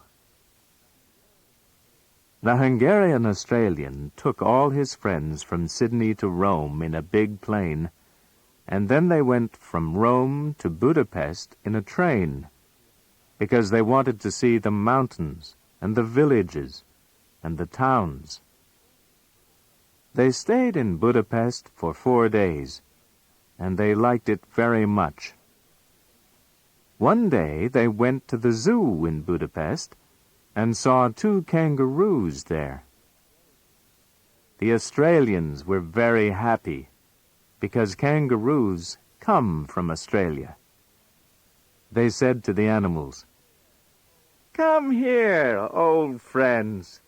Come and see your Australian brothers. But the kangaroos did not move. But then the Hungarian Australian spoke to the animals in Hungarian. Come here, he said, and both the kangaroos ran to him. The other Australians laughed and said, Look at that! They're Australian, but they only know Hungarian.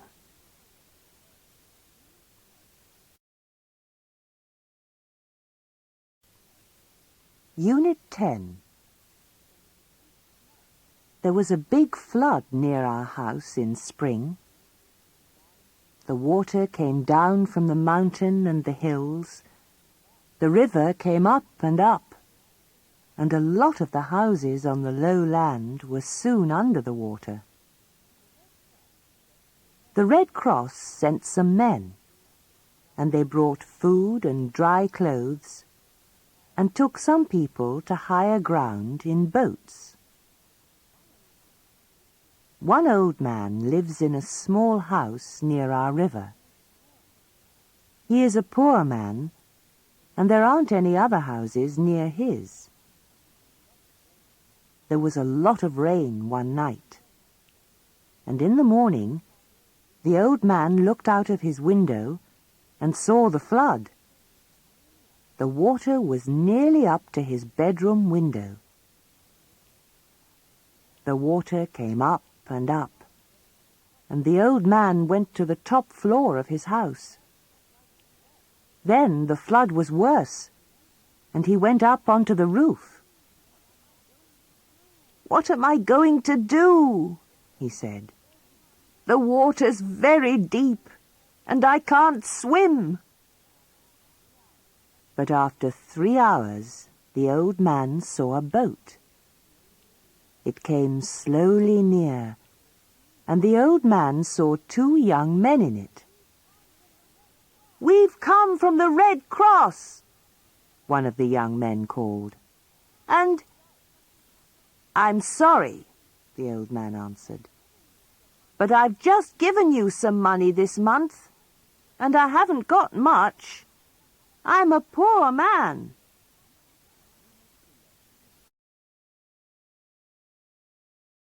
Unit 11. Mrs. Walker has one son. His name is Harry. When he was 4 years old, he had a child's bicycle.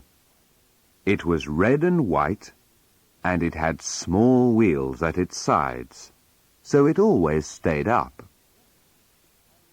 Then Harry did not have a bicycle for a long time.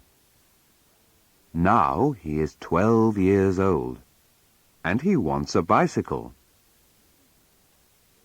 Mrs. Walker goes to work by car every day, and she takes Harry with her to his school and brings him back when he finishes. His school is on one side of the town, and Mrs. Walker's office is on the other side. "A lot of my friends have bicycles, and they ride to school on them," Harry said to his mother one day. "Their mothers don't need to take them to school and bring them home again." But his mother said to him, "Wait, Harry. Your father and I are going to buy you a nice bicycle soon." Then, yesterday, Mrs. Walker stopped her car at a red light and looked at Harry. "Harry," she said to him, "your father and I are going to give you a bicycle next month. But first, I'm going to ask you some questions. Now, look at those traffic lights. Do you know their meaning?" "Oh, yes, I do," Harry answered happily. "Red is stop, green is go, and yellow is go very quickly."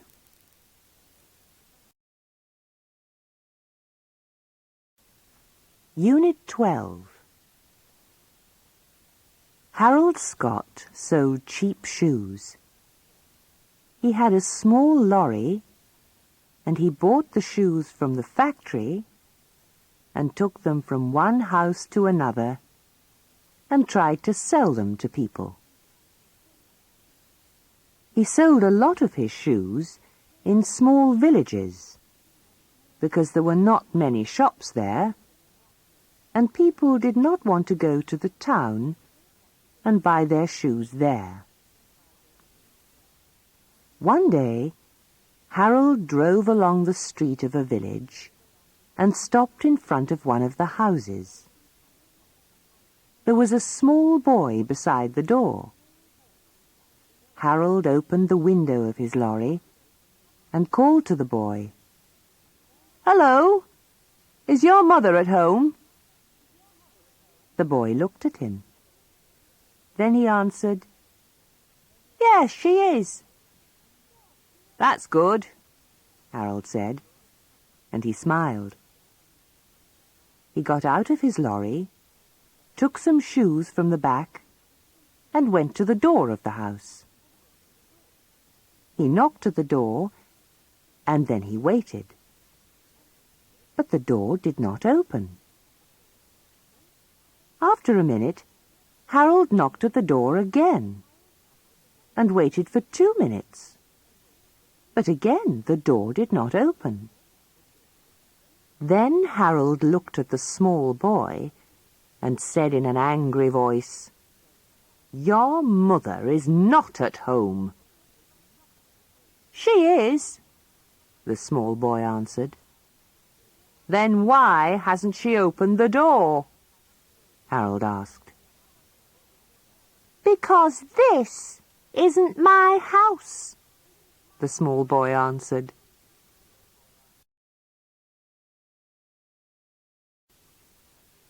Unit 13. Dick lived in England.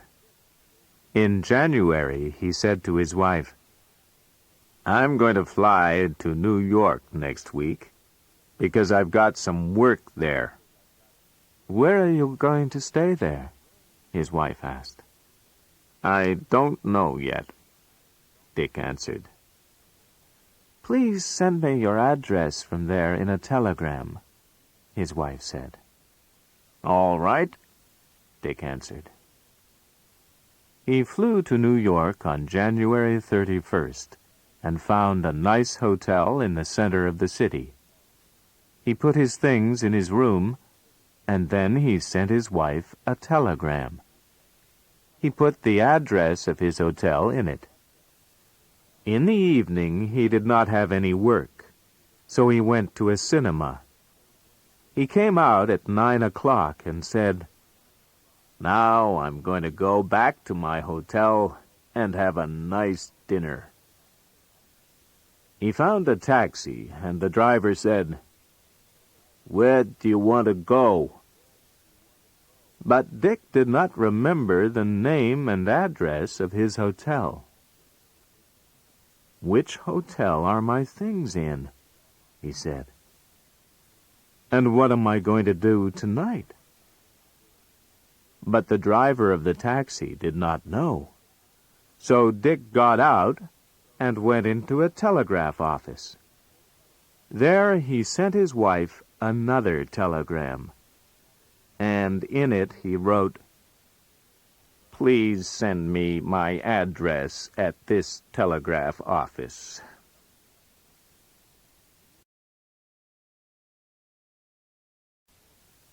Unit 14. Miss Miller lived beside a church in a small street in a town. She did not have a car. On Friday, she always walked to the bus stop, and then she went to the market and bought food for the next week. There were usually a lot of people in the bus, but Miss Miller always found a seat. One of the houses at the corner of Miss Miller's street was empty for a long time. But then a family came and lived in it. There was a man and his wife and 2 children. The children went to school in the bus in the morning. On Friday, Miss Miller went to the house and visited the children's mother. She said to her, "Good morning. My name's Jane Miller, and I live beside the church in this street. I'm going to the market now. Do you need any food?" "Good morning," the woman said to her visitor. "You're very kind. My name's Mary Adams. Yes, I need food for my lunch today and for our supper tonight. And I need some fish for the cat. I don't know the way to the market yet. Can I come with you?" "Please do," Jane answered. Mary put her coat on, and the 2 women went out and walked along to the bus stop. They waited there, and Jane said to her new friend, There's a bus at 5 minutes to 10. It's always full, but I get a seat. Oh? Is that easy? Mary asked. Jane smiled and answered, Wait, and you'll see. The bus came, and the two women got in. It was full, but Jane said, Perhaps those two very handsome men will give us their seats. 6 men stood up quickly, and both the women went and sat down in the nearest seats.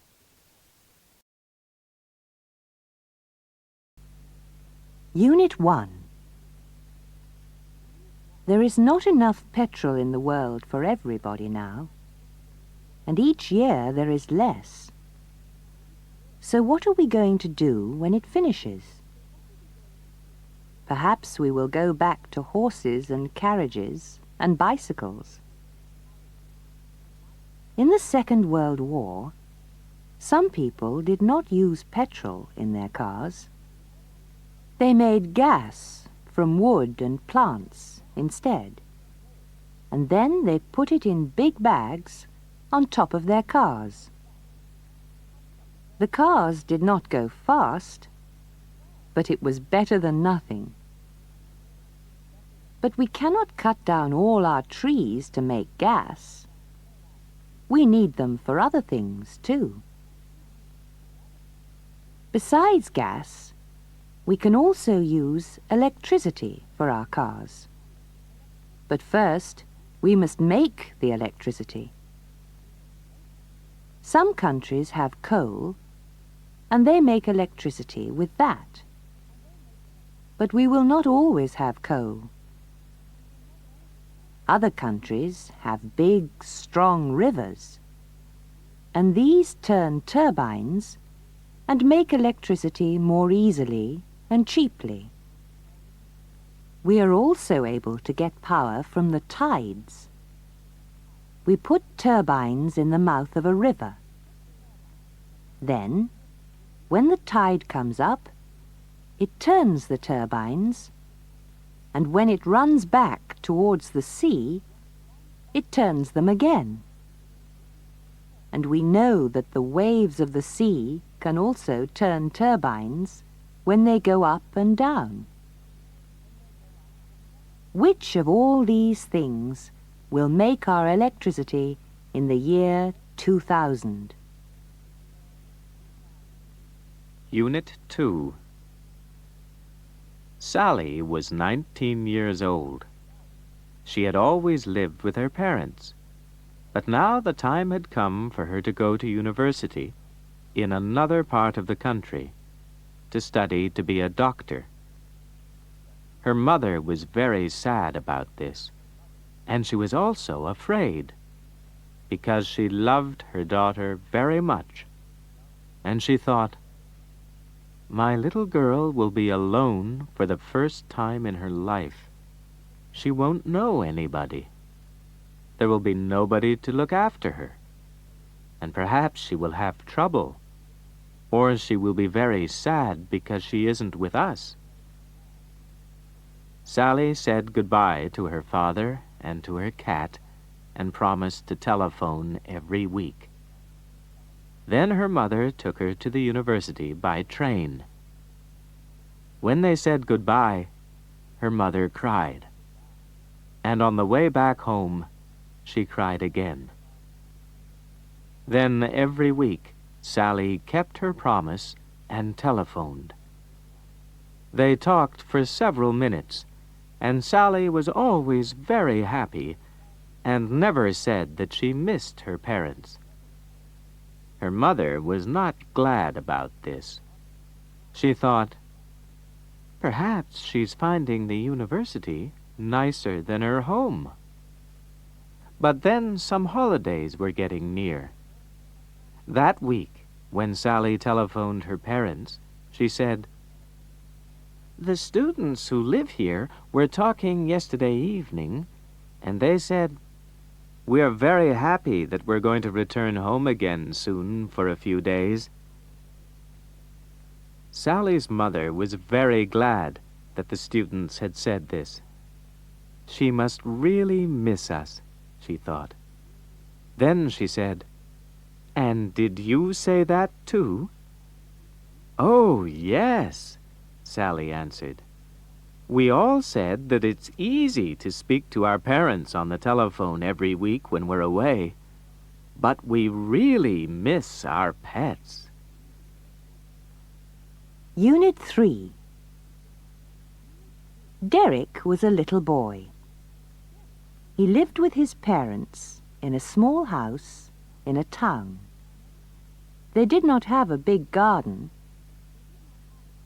Derek liked animals very much. One day he said to his father, "I've got a little money, Daddy. Can I buy a pony, please?" But his father answered, "No, Derek. We can't have a pony in the garden because it's too small, and we haven't got a field. People who keep ponies in small gardens without a field are unkind. Ponies need a lot of space." Derek did not want to be unkind to a pony, so he did not ask his father again. But then his father got a job in another place, and he and his family left their small house in the town and went and lived in a bigger house in the country. It had a nice garden and a field, and Derek was very happy. There was a farm near their new house, and there were horses, cows, and a few sheep there. Derek went to see them every day. He was 5 years old now, and he began to think of a pony again. "My birthday is next month," he thought. "Perhaps Daddy will buy me a pony then." After a little time, he began to talk about ponies to his parents again. Then his birthday came. His parents gave him a few nice presents, but there was no pony. Derek was sad. But then, suddenly, his Uncle Tom arrived. He was a farmer, and he had a big pony with him. "Hello, Derek," Uncle Tom said. "Happy birthday. This is your birthday present from me and Aunt Mary." Derek was a little afraid, because the pony was very big. He looked at it for a few minutes, and then he said to his uncle, "Is he for me, or am I for him?" Unit 4. When Mr. Holland was a young man, he played a lot of football, and he had always been thin and very strong. But then he worked in an office for many years, and he drove to work in a car. So when he was 40, he was fat and very soft, and he did not wish to get fatter and softer every year. One day one of his friends said to him, "Would you like to be thinner, Fred?" "Of course I would," Mr. Holland answered. "Well," his friend said, "stop going to your office by car and get a bicycle." Mr. Holland had not ridden a bicycle for many years. "It's very hard to learn to ride a bicycle again at your age," his wife said. But it was not too hard for Mr. Holland to do. He usually sat in his living room and read the newspaper in the evening, but he bought a bicycle for his birthday and practiced riding that every evening instead. He hoped that it would help him to get thinner, and he got a lot of pleasure from it. He found little roads which were not really very narrow, but were too narrow for cars, and there he got away from the nasty noises of the city, which were becoming too much for him. They were not really very loud, but they were too loud for Mr. Holland. Then he began to go to his office on his bicycle. Sometimes all the cars stopped at a red light, and he went past them to the front, because his bicycle was narrow. Then he was very happy. Yesterday he stopped at a red light, and a man came up behind him on another bicycle. He stopped too, and said to Mr. Holland, "Have the police taken your driving license away too?" Unit 5. Mary Williams was a clever young lady. She lived alone and had a very important business job in a big company. She worked very hard in it. She was never absent. She always arrived at her office early and left late. And she often took reports home with her to read. At weekends, she seldom went anywhere, and she was always working then, too. Jill Thomas was a friend of Mary's. In fact, she was Mary's best friend. They had gone to the same school, and both of them were clever women. But Jill was married, and she did not want to get a job. "I'm quite happy at home with Len," she always said. "I don't want to be too busy to have fun." Jill and Len liked walking very much, and nearly every weekend they went to the mountains and walked there. They also liked dancing very much, and they often went out in the evening and danced till the early hours of the next morning. And when they had their holidays, they climbed all the mountains one by one, and swam and sailed on a lake and danced nearly all the time. One year Jill said to Mary, "Would you like to have a holiday with us this year, Mary?"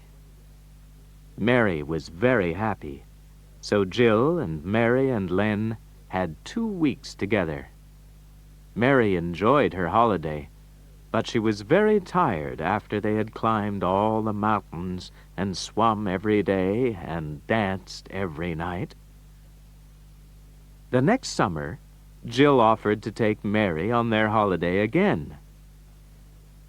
"Thank you very much," answered Mary, "but I'm going to be quite honest with you. I'm sorry that I can't come, because I've worked a lot this year and I'm tired. But I don't need a holiday. I need a rest." Unit 6. Mr. Robinson died, and after that only Mrs. Robinson lived in their small house. She was very old. Her son John lived with his wife and child in another street, and he often said to his mother, "You must come and live with us." But she always answered, "No, I'm very happy in my little house, and I don't want to leave it." At 8 o'clock one morning, the old woman telephoned her son and said, "Please come to my house." Then she put the phone down. John's wife said, "Who was that?" "It was Mother," he answered. "What did she want?" "She wants me. Perhaps she's ill. I'll take the car and go to work from her house." He took his car out and drove to his mother's house quickly.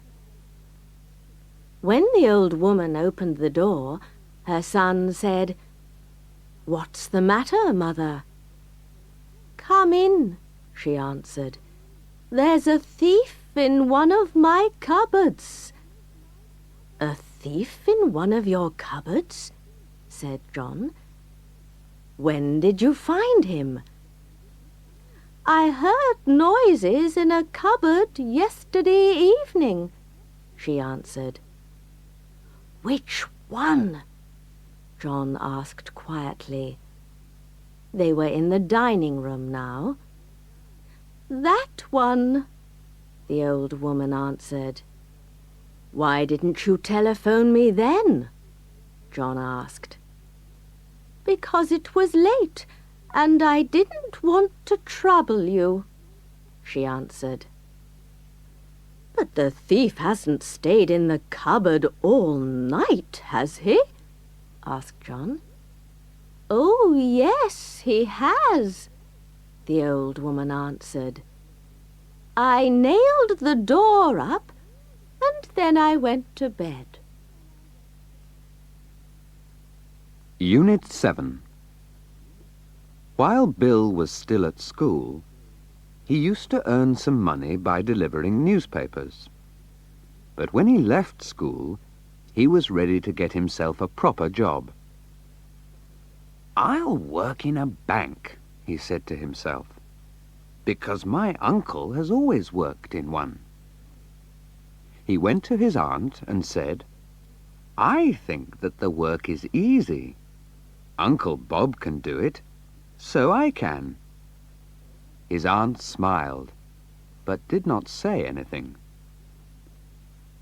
When Bill's uncle came home that evening, his wife told him that Bill wanted to work in a bank, and his uncle said, "That's a good idea, but there are no jobs in my bank just now." So Bill went to several other banks and asked for a job, and in the end he got one. "You may work here for a month," the manager said, "and if you're good enough, you can stay after that. You'll work with Mr. Unwin for the first month. He'll take you round and train you and report to me about you." Mr. Unwin was one of the other clerks in the bank, and he had been there for many years. He took Bill round the bank, and Bill learned a lot of things from him. Some of these lessons were not easy. Then, one day, Mr. Unwin gave Bill some £1 notes. "Count these," he ordered him. "There ought to be 100 there. If there aren't, tell me, and try not to make any mistakes." Bill sat down by Mr. Unwin and began to count the notes.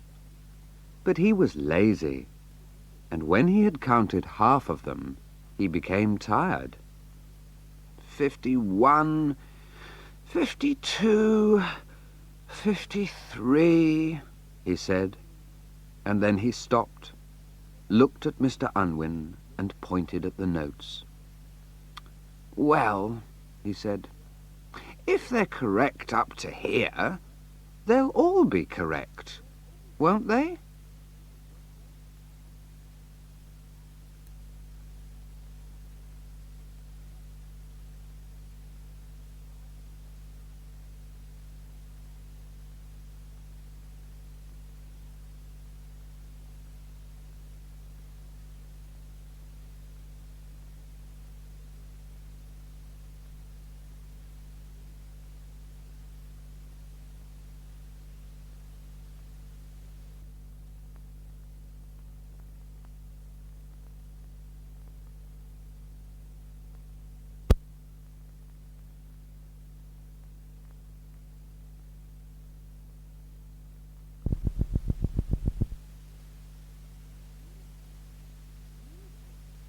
Unit 8.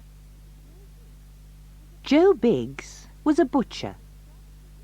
His shop was in a village in one of the most beautiful parts of the south of England, and he worked in it for many years while his father was there. Then, when his father reached the age of 65, he stopped working in the shop, and Joe was alone in it, so he had to work harder. Joe worked 5.5 days a week. His shop shut at 1 o'clock on Thursdays, and it was shut the whole of Sunday. Saturdays were the busiest days. Most of Joe's meat came to his shop from the nearest town, but sometimes he got up earlier than usual in the morning and drove into the city to choose meat. It was cheaper there. Joe had a big refrigerator in his shop, but he tried not to buy too much meat at a time and to sell it before he bought more. One Thursday, a woman came into the shop at 5 minutes to 1. "I'm sorry I'm late," she said, "but some people have just telephoned to say that they are going to come to dinner tonight, and I need some more meat."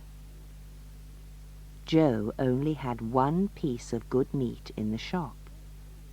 He had sold all the others earlier in the day. He took the piece out and said to the woman, "This is £6.50. "That piece is too small," the woman answered. "Haven't you got anything bigger?" Joe went into the room behind his shop, opened the refrigerator, put the piece of meat into it, took it out again, and shut the door of the refrigerator with a lot of noise. Then he brought the piece of meat back to the woman and said, "This piece is bigger and more expensive. It's £8.75. "Good," the woman answered with a smile. "Give me both of them, please." Unit 9.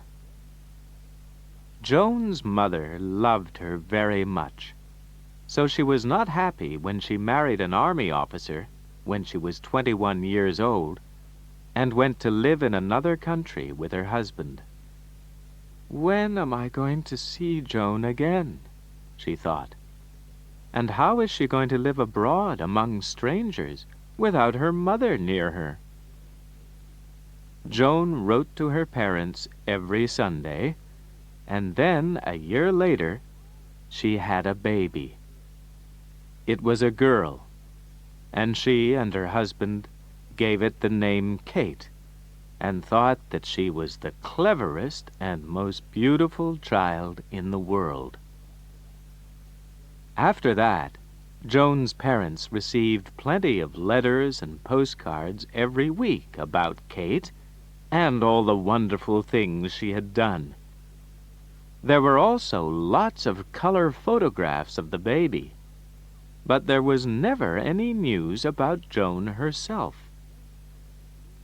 Joan's mother knew that parents always thought that their own children were special and better than any others, and she also knew that they photographed them all the time. So she did not find all this news about Kate and all the photographs of her very interesting. She wished that Joan's letters had more news about herself and what she was doing in them. When she replied to Joan's letters, she always asked about her. She wrote 2 or 3 times, "Are you tired after the baby? Are you resting enough? Is Fred," he was Joan's husband, "helping you? Does anyone come in to clean your house for you? When are you going to come home? Do you need anything? Does the baby keep you awake at night?" And other things like that. But Joan's replies were always about Kate, and there was never any news about herself. In the end, Joan's mother was rather angry, so she wrote to Joan that she was very glad that Joan had a very clever child, because she herself had never had one. Unit 10. Mr. Anderson lives in a big city in America, and last year he came to England to visit the small town which his father had come from. There was a big square garden in this town, and one day, while Mr. Anderson was walking past, he stopped outside it and looked in. There was beautiful grass in the middle of the garden. It was green and short and soft. A gardener was watering it, and Mr. Anderson said to him, "Good morning. Is this your garden?" "No," answered the gardener. "It isn't mine, but I work here." "How do people get such beautiful lawns?" Mr. Anderson asked. "Ours are never as good as this." The gardener stopped his work and looked at Mr. Anderson. Then he said, "You come from America, don't you?" Mr. Anderson answered, "Yes, but my father came from this town." "Well," the gardener said, "it's easy to grow lawns like this." He asked Mr. Anderson to come in and said, "Let me tell you about it." Mr. Anderson went into the garden. "My name's Anderson," he said to the gardener. "Joe Anderson." "What's yours?" "My name's Gray," the gardener answered. "Pete Gray. Now, about the lawns. First we sow our seeds. Then, when the grass appears, we pull all the weeds out.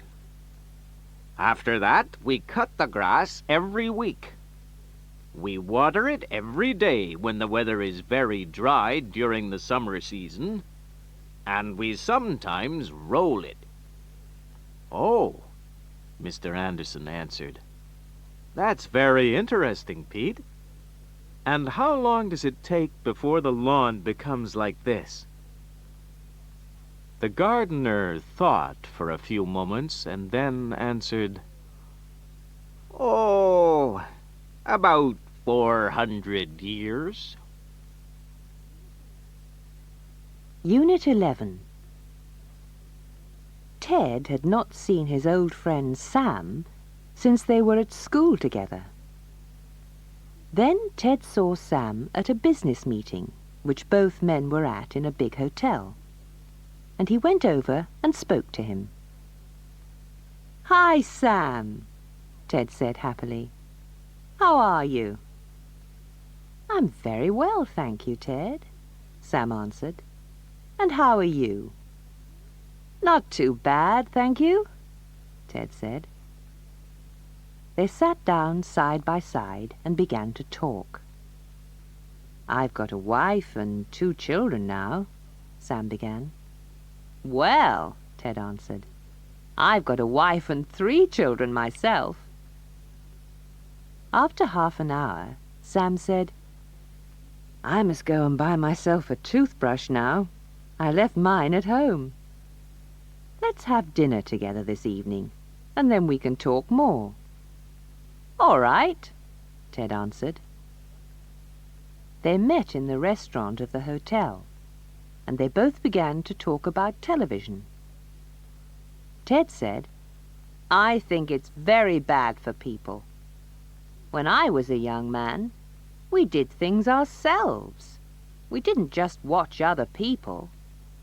In the evenings, we sang songs, or played music or cards with each other, or we read the newspaper, or found ourselves something useful to do." Sam nodded. "Yes," he said, "that's true. And perhaps once a week or once a month. We went into the town specially to see a film in the cinema, and maybe to buy ourselves an ice cream.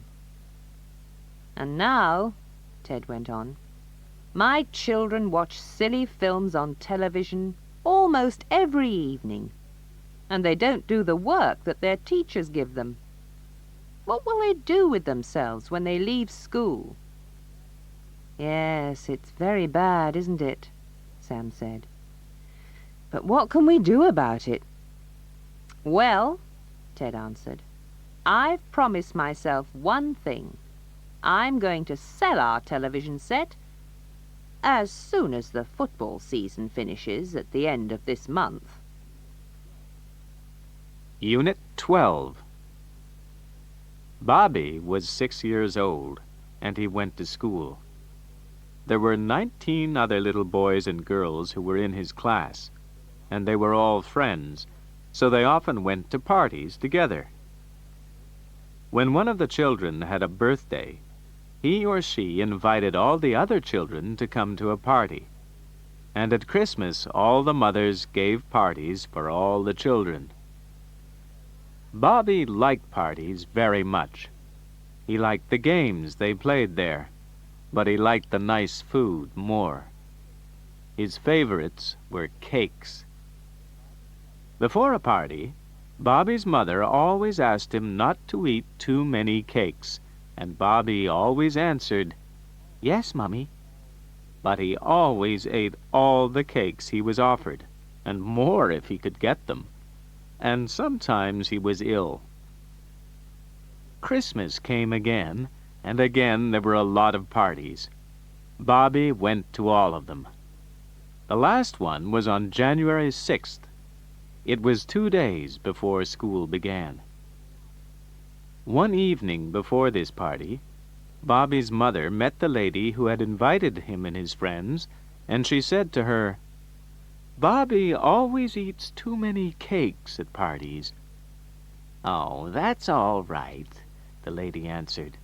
She told Bobby's mother not to be afraid, because at her parties a child could only have 3 cakes, and the cakes were small.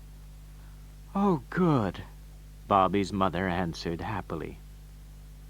On January 6th, she took Bobby to the party and left him there.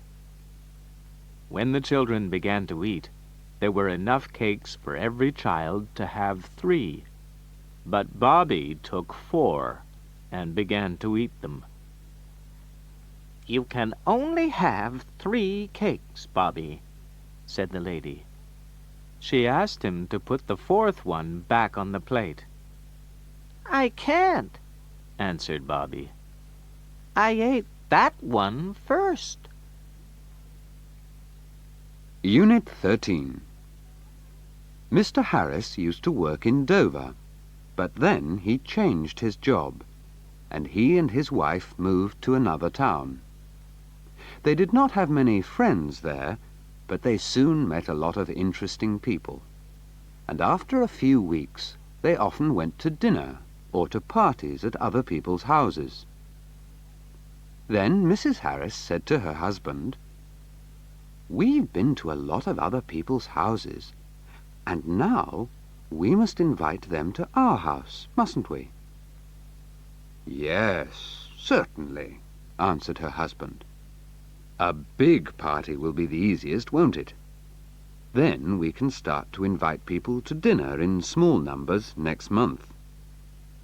So Mrs. Harris said, "Yes, I'll invite all our friends here to a big party on the 5th of December." "How many will that be?" Mr. Harris asked. "Don't invite too many." Mrs. Harris was beginning to write the invitations when her husband saw that she was writing "Party 6:30 to 8:30 p.m. "That isn't very nice, is it?" he said. "You're telling our guests that they must go at 8:30. So Mrs. Harris just wrote "Party 6:30 p.m. A lot of guests came, and they all had a good time, so they did not go home at 8:30. In fact, they were still there at midnight, when the doorbell rang and a policeman arrived. He said, "You must stop making a noise, because someone has complained." Mr. Harris said he did not want to quarrel with the policeman, so everyone went home. They were sorry to have to go. When Mr. and Mrs. Harris were alone again, she said to him, "That was a surprise, wasn't it? Who complained about the noise?" "I did," Mr. Harris answered in a tired voice.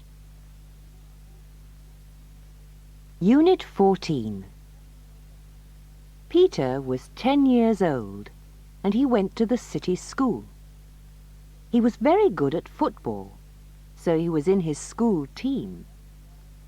He always played very well and bravely in practice games and in matches, and he scored plenty of goals.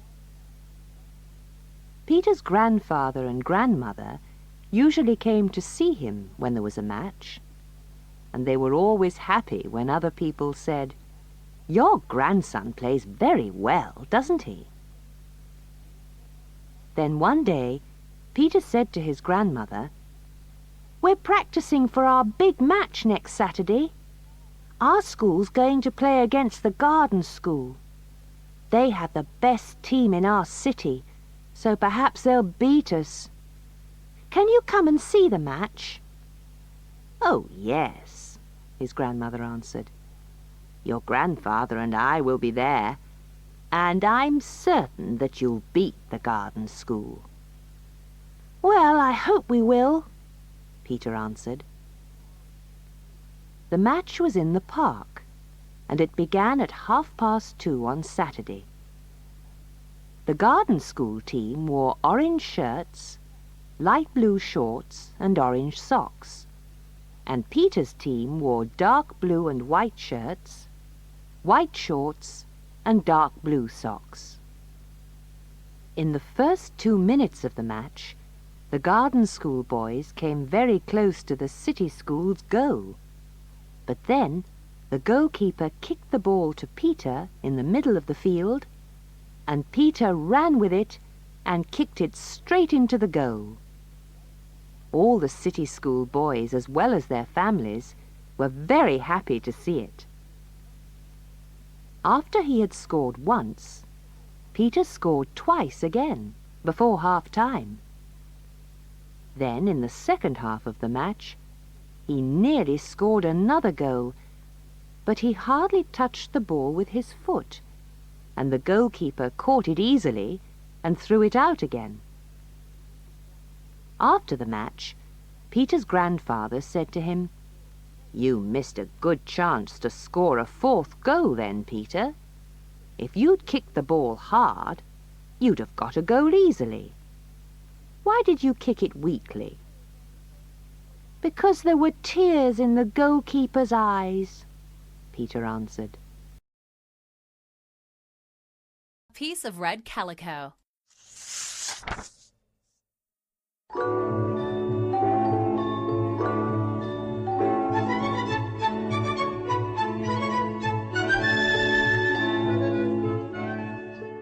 I was going to town one morning when my wife gave me a little piece of red calico cloth.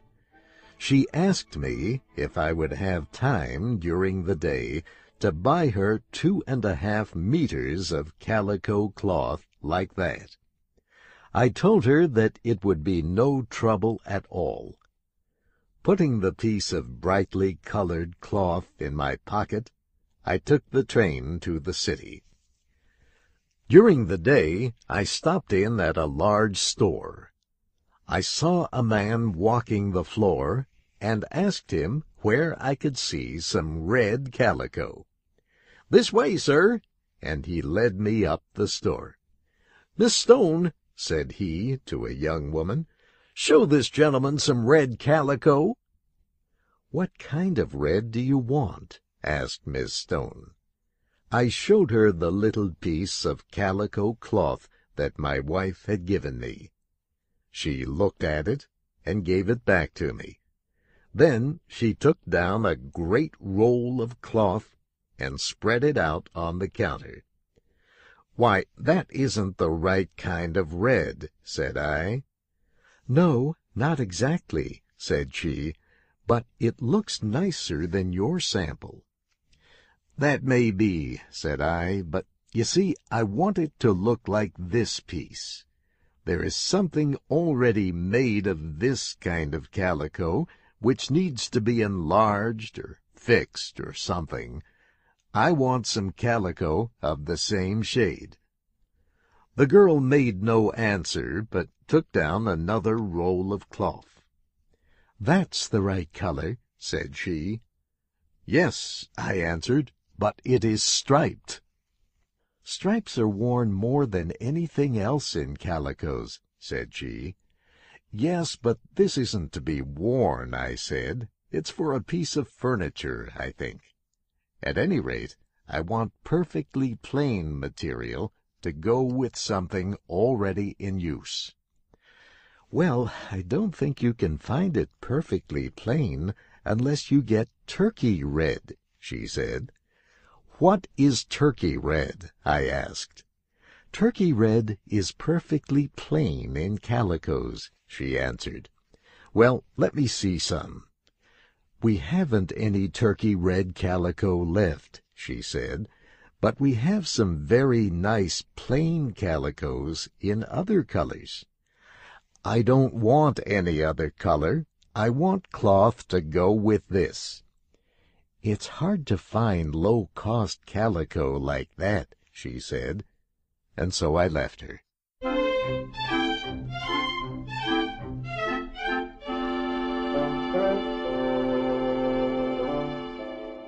I next went into a store a few doors up the street. I gave a salesman my sample and asked, "Have you any calico like this?" "Yes, sir," said he. "Third counter to the right." I went to the third counter to the right. A man there looked at my sample on both sides. Then he said, "We haven't any of this." "I was told you had," said I. "We had it, but we're out of it now. You'll get that from an upholsterer, someone who recovers furniture." I went across the street to the upholsterer's store. "Have you anything like this?" I asked. "No," said the man, "we haven't. Is it for furniture?" "Yes," I answered. "Then turkey red is what you want." "Is turkey red just like this?" I asked. "No," said he, "but it's much better." "That makes no difference to me," I said. "I want something just like this." "But they don't use that for furniture," he said. "I should think people could use anything they wanted for furniture," I said, somewhat sharply. "They can, but they don't," he said calmly. "They don't use red like that. They use turkey red." I said no more, but left. The next place I visited was a very large store. Of the first salesman I saw, I asked if they sold red calico like my sample. "You'll find that on the second floor," said he. I went up the steps. There I asked the man, "Where will I find red calico?" "In the far room to the left, over there," and he pointed to a distant corner. I walked through the crowds of purchasers and salespeople, and around the counters and tables filled with goods, to the far room to the left. When I got there, I asked for red calico. "The second counter down this side," said the man. I went there and produced my sample. "Calicos are downstairs," said the man. "They told me they were up here," I said. "Not these plain goods. You'll find them downstairs at the back of the store over on that side." I went downstairs to the back of the store. "Where will I find red calico like this?" I asked. "Next counter but one," said the man, walking with me in the direction he pointed out. "Dunn, show this man red calicos." Mr. Dunn took my sample and looked at it. "We haven't this shade in that quality of goods," he said. "Well, do you have it in any quality of goods?" I asked. "Yes, we've got it finer." And he took down a piece of calico and unrolled a meter or two of it on the counter. "That's not this shade," I said. "No," said he, "it is finer, and the color is better." "I want it to match this," I said. "I thought you didn't care about the match," said the salesman. "You said you didn't care for the quality of the goods. You know, you can't match goods unless you take into consideration quality and color both. If you want that quality of goods in red, you ought to get turkey red." I did not think it necessary to answer this comment, but said, "Then you've got nothing like this." "No, sir, but perhaps they may have it in the upholstery department on the 6th floor. So I got in the elevator and went to the 6th floor. "Have you any red material like this?" I said to a young man. "Red material? Upholstery department, other end of this floor." I went to the other end of the floor. "I want some red calico," I said to a man. "Furniture goods?" he asked. "Yes," said I. "4th counter to the left." I went to the 4th counter to the left and showed my sample to a salesman. He looked at it and said, "You'll get this down on the 1st floor, calico department."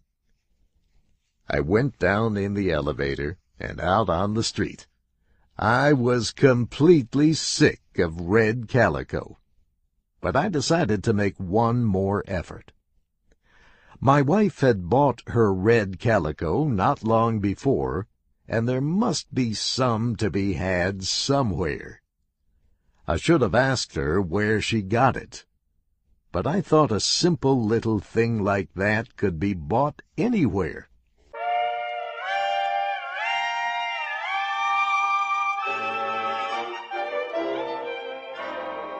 I went into another large store. As I entered the door, a sudden nervousness took hold of me. I just could not take out that piece of red calico again.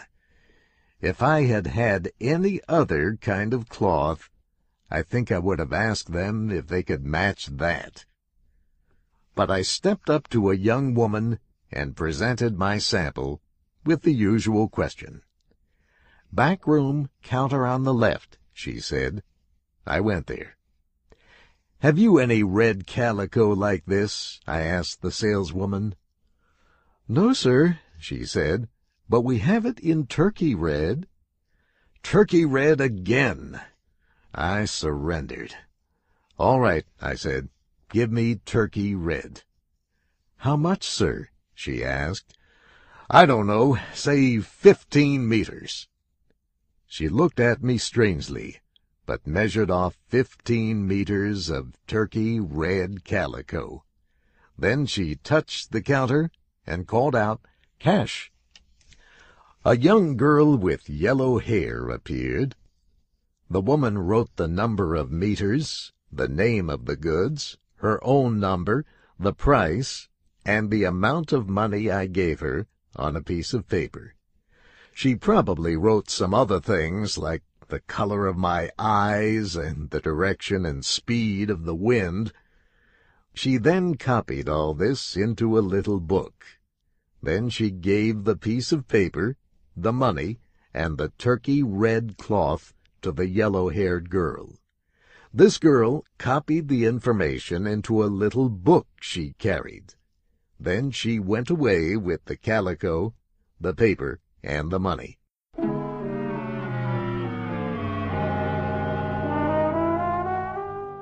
After a very long time, the girl came back, bringing the money I was owed and the package of turkey red calico. I returned to my office, but had time for very little work the rest of the day. When I reached home, I gave the package of calico to my wife. She opened it and declared, "Why, this doesn't match the piece I gave you." "Match it!" I cried. "Oh, no, it doesn't match it. You didn't want that matched. You were mistaken. What you wanted was turkey red, third counter to the left. I mean, turkey red is what they use." My wife looked at me in surprise, and then I told her my troubles.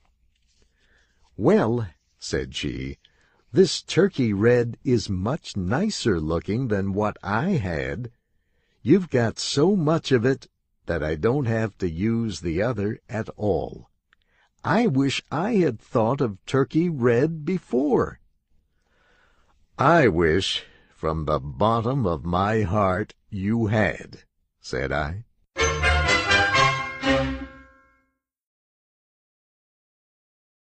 Luck. I was at a dinner in London, given in honor of one of the most celebrated English military men of his time.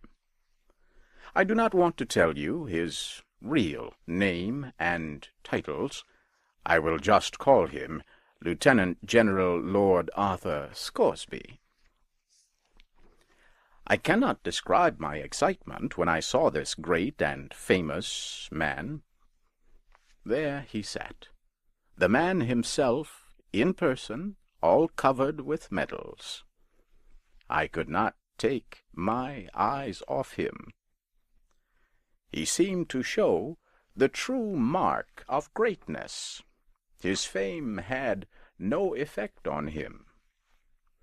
The hundreds of eyes watching him, the worship of so many people, did not seem to make any difference to him. Next to me sat a clergyman, who was an old friend of mine. He was not always a clergyman. During the first half of his life he was a teacher in the military school at Woolwich. There was a strange look in his eye as he leaned toward me and whispered, "Privately, he is a complete fool." He meant, of course, the hero of our dinner. This came as a shock to me. I looked hard at my friend. I could not have been more surprised if he had said the same thing about Napoleon, or Socrates, or Solomon. But I was sure of two things about the clergyman. He always spoke the truth, and his judgment of men was good. Therefore, I wanted to find out more about our hero as soon as I could. Some days later, I got a chance to talk with the clergyman, and he told me more. These are his exact words. About 40 years ago, I was an instructor in the military academy at Woolwich when young Scoresby was given his first examination. I felt extremely sorry for him. Everybody answered the questions, well, intelligently, while why, dear me, he did not know anything, so to speak. He was a nice, pleasant young man. It was painful to see him stand there and give answers that were miracles of stupidity. I knew, of course, that when examined again, he would fail and be thrown out. So I said to myself, it would be a simple, harmless act to help him as much as I could. I took him aside, and found he knew a little about Julius Caesar's history, but he did not know anything else. So I went to work, and tested him, and worked him like a slave. I made him work over and over again on a few questions about Caesar, which I knew he would be asked. If you will believe me, he came through very well on the day of the examination. He got high praise, too, while others, who knew 1,000 times more than he, were sharply criticized. By some strange, lucky accident, he was asked no questions but those I made him study. Such an accident does not happen more than once in 100 years. Well, all through his studies, I stood by him with the feeling a mother has for a disabled child. And he always saved himself by some miracle. I thought that what in the end would destroy him would be the mathematics examination. I decided to make his end as painless as possible, so I pushed facts into his stupid head for hours. Finally, I let him go to the examination to experience what I was sure would be his dismissal from school. Well, sir, try to imagine the result. I was shocked out of my mind. He took first prize, and he got the highest praise. I felt guilty day and night. What I was doing was not right, but I only wanted to make his dismissal a little less painful for him. I never dreamed it would lead to such strange, laughable results. I thought that, sooner or later, one thing was sure to happen.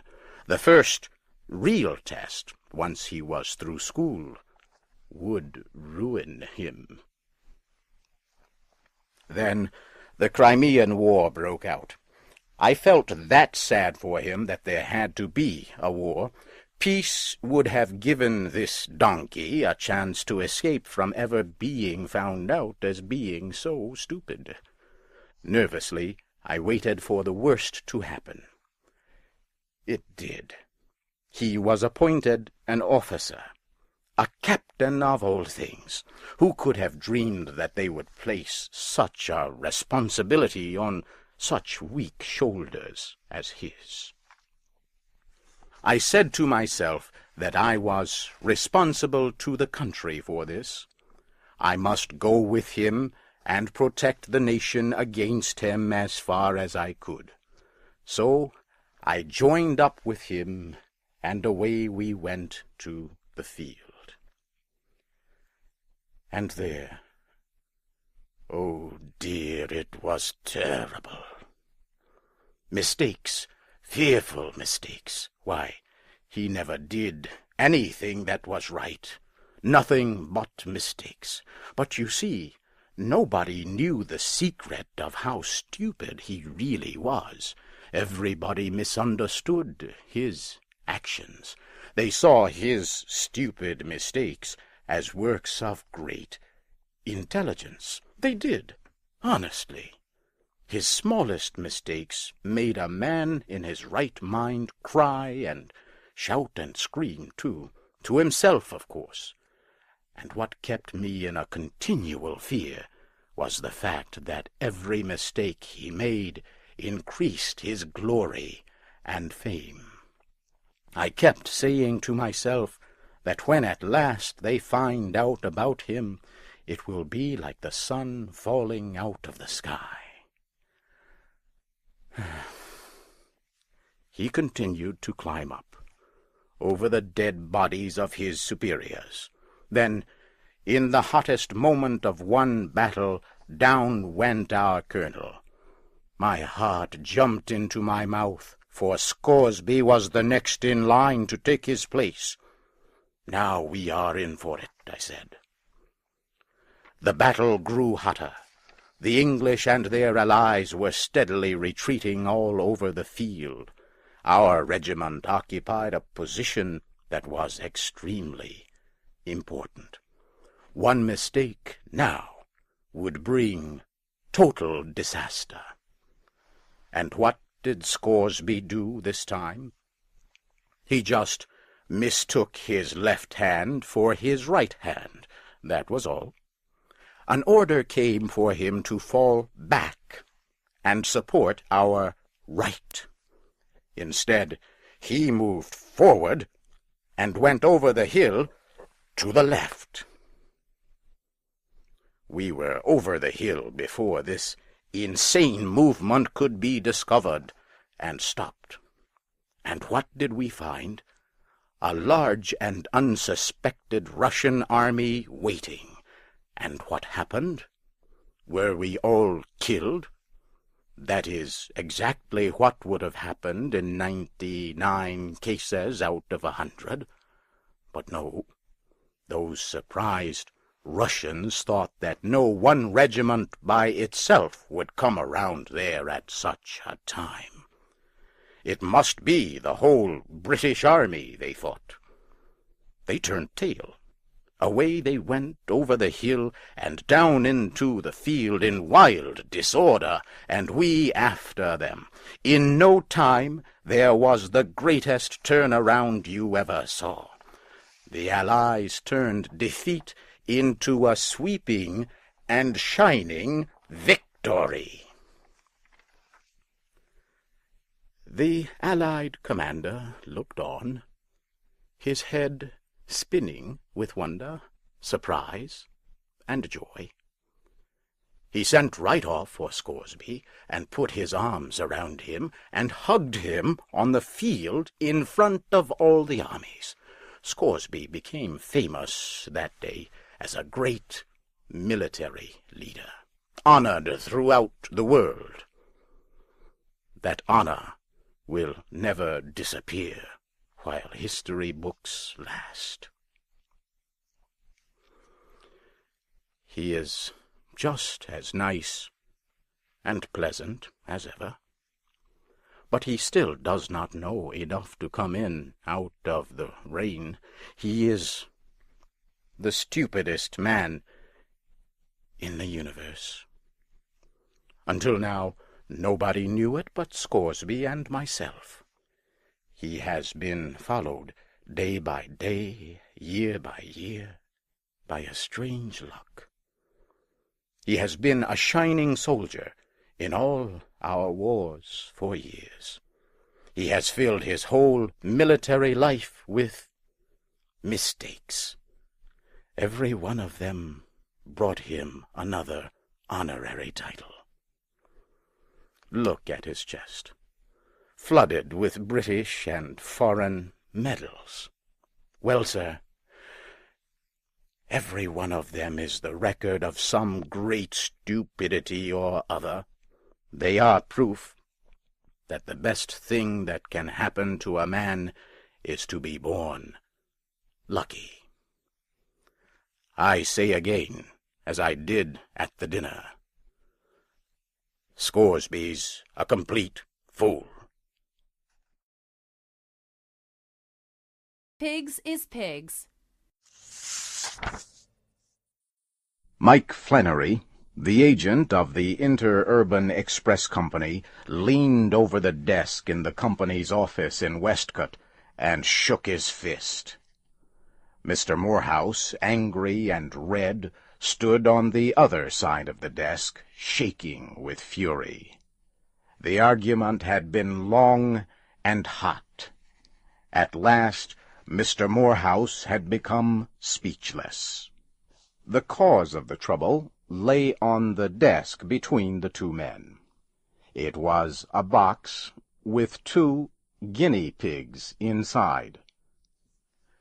"Do as you like, then," shouted Flannery. "Pay for them and take them, or don't pay for them and leave them here. Rules are rules, Mr. Morehouse, and Mike Flannery is not going to break them." "But you stupid idiot!" shouted Mr. Morehouse, madly shaking a thin book beneath the agent's nose.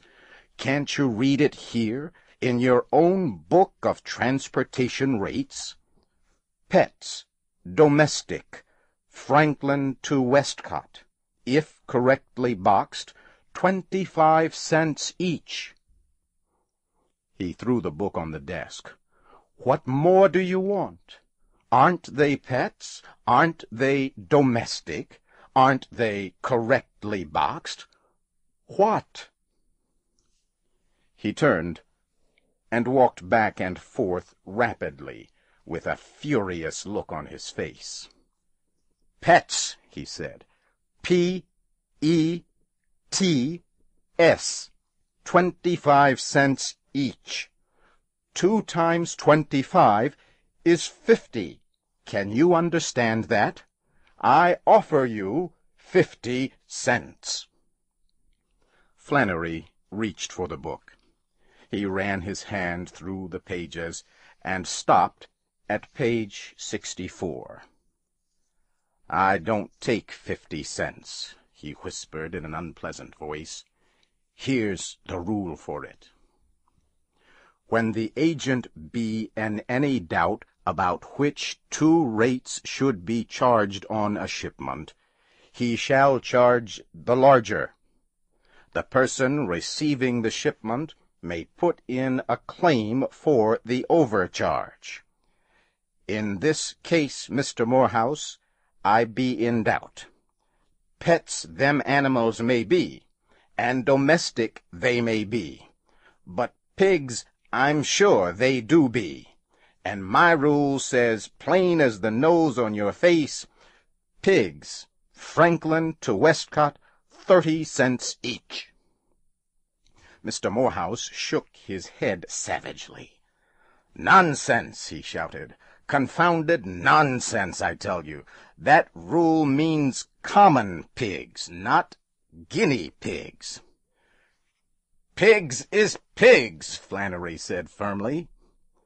Mr. Morehouse bit his lip, and then flung his arms out wildly. Very well, he shouted. You shall hear of this. Your president shall hear of this. It is an outrage. I have offered you 50 cents. You refuse it. Keep the pigs until you are ready to take the 50 cents. But by George, sir, if one hair of those pigs' heads is harmed, I will have the law on you. He turned and walked out, slamming the door. Flannery carefully lifted the box from the desk and put it in a corner.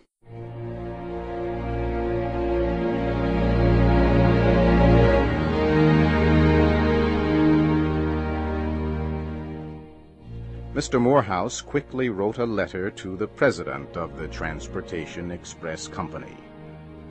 The president answered, informing Mr. Morehouse that all claims for overcharge should be sent to the Claims Department. Mr. Morehouse wrote to the Claims Department. 1 week later, he received an answer. The Claims Department said it had discussed the matter with the agent at Westcott. The agent said Mr. Morehouse had refused to accept the 2 guinea pigs shipped to him. Therefore, the department said, Mr. Morehouse had no claim against the company and should write to its tariff department. Mr. Morehouse wrote to the tariff department. He stated his case clearly. The head of the tariff department read Mr. Morehouse's letter. "Ha, guinea pigs," he said. "Probably starved to death by this time." He wrote to the agent asking why the shipment was held up. He also wanted to know if the guinea pigs were still in good health. Before answering, Agent Flannery wanted to make sure his report was up to date, so he went to the back of the office and looked into the cage.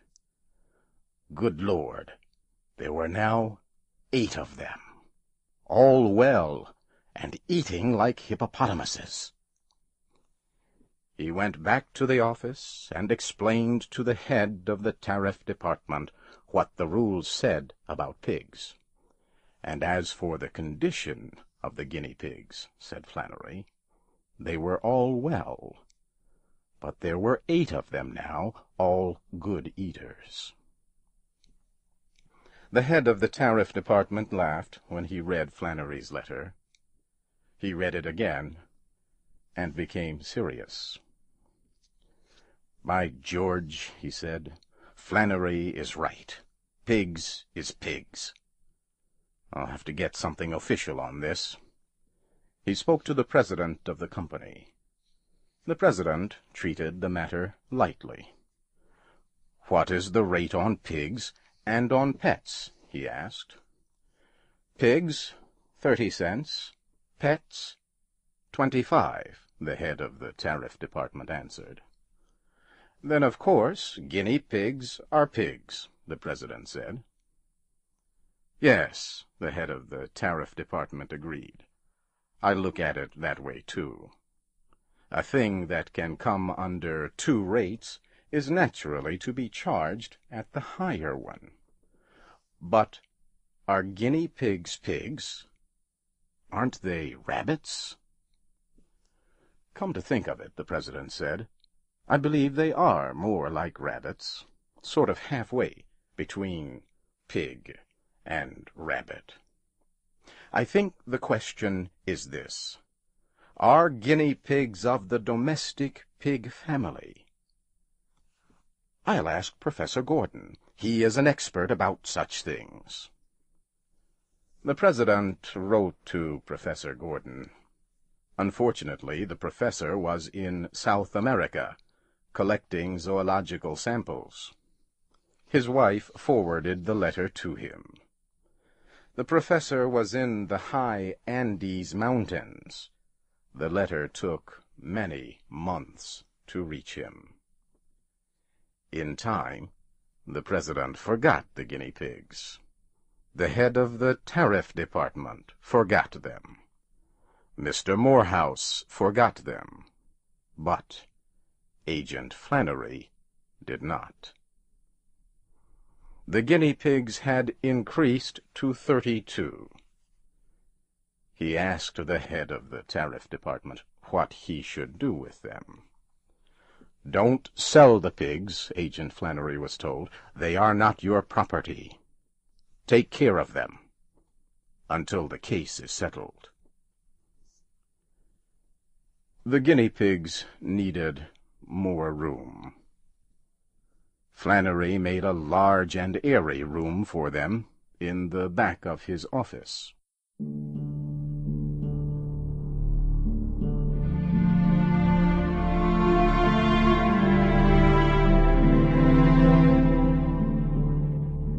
Some months later, he discovered he now had 160 of them. He was going out of his mind. Not long after this, the president of the express company heard from Professor Gordon. It was a long and scholarly letter. It pointed out that the guinea pig was the Cavia aparea, while the common pig was the genus Sus of the family Suidae. The president then told the head of the tariff department that guinea pigs are not pigs, and must be charged only 25 cents as domestic pets. The tariff department informed Agent Flannery that he should take the 160 guinea pigs to Mr. Morehouse and collect 25 cents for each of them. Agent Flannery wired back, "I've got 800 now. Shall I collect for 800 or what? How about the $64 I paid for cabbages to feed them?" Many letters went back and forth. Flannery was crowded into a few feet at the extreme front of the office. The guinea pigs had all the rest of the room. Time kept moving on, as the letters continued to go back and forth.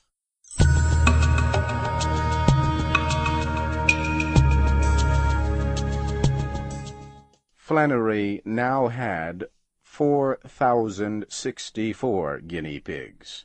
He was beginning to lose control of himself. Then he got a telegram from the company that said, "Error in guinea pig bill. Collect for 2 guinea pigs 50 cents.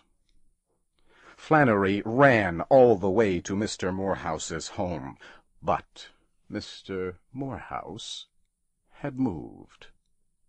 Flannery searched for him in town, but without success. He returned to the express office and found that 206 guinea pigs had entered the world since he left the office. At last he got an urgent telegram from the main office. "Send the pigs to the main office of the company at Franklin." Flannery did so. Soon came another telegram. "Stop sending pigs. Warehouse full."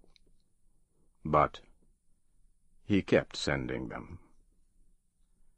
Agent Flannery finally got free of the guinea pigs. "Rules may be rules," he said, "but so long as Flannery runs this express office, pigs is pets, and cows is pets, and horses is pets, and lions and tigers and Rocky Mountain goats is pets, and the rate on them is 25 cents. Then he looked around and said cheerfully, "Well, anyhow, it is not as bad as it might have been. What if them guinea pigs had been elephants?" The Exact Science of Matrimony. Jeff Peters and Andy Tucker could never be trusted. One day, the two men decided to open a marriage business to make some quick and easy money. The first thing they did was to write an advertisement to be published in newspapers. Their advertisement read like this: "A charming widow, beautiful and home-loving, would like to remarry. She is only 32 years old. She has $3,000 in cash and owns valuable property in the country. She would like a poor man with a loving heart. No objection to an older man or to one who is not good-looking.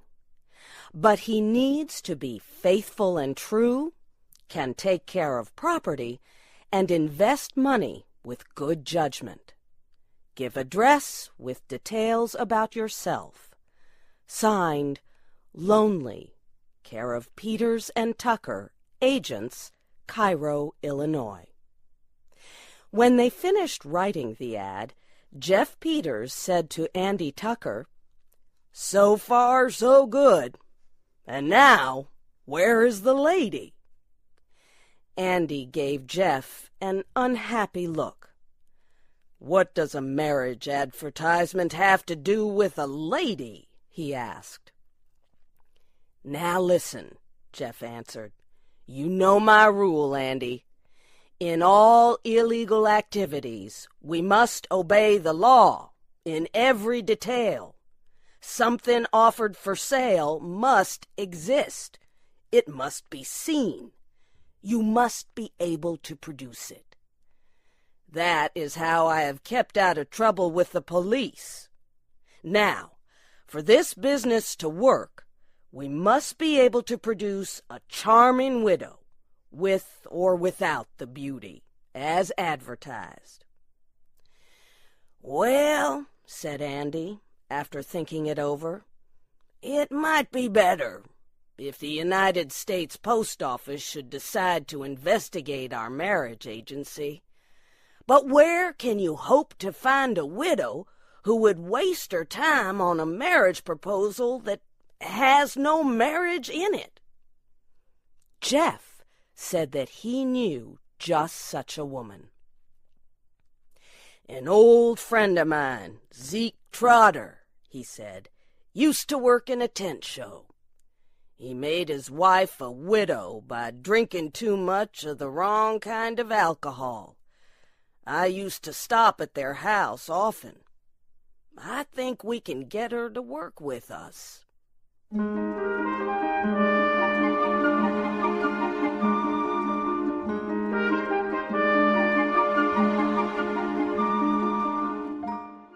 Mrs. Zeke Trotter lived in a small town not far away. Jeff Peters went out to see her.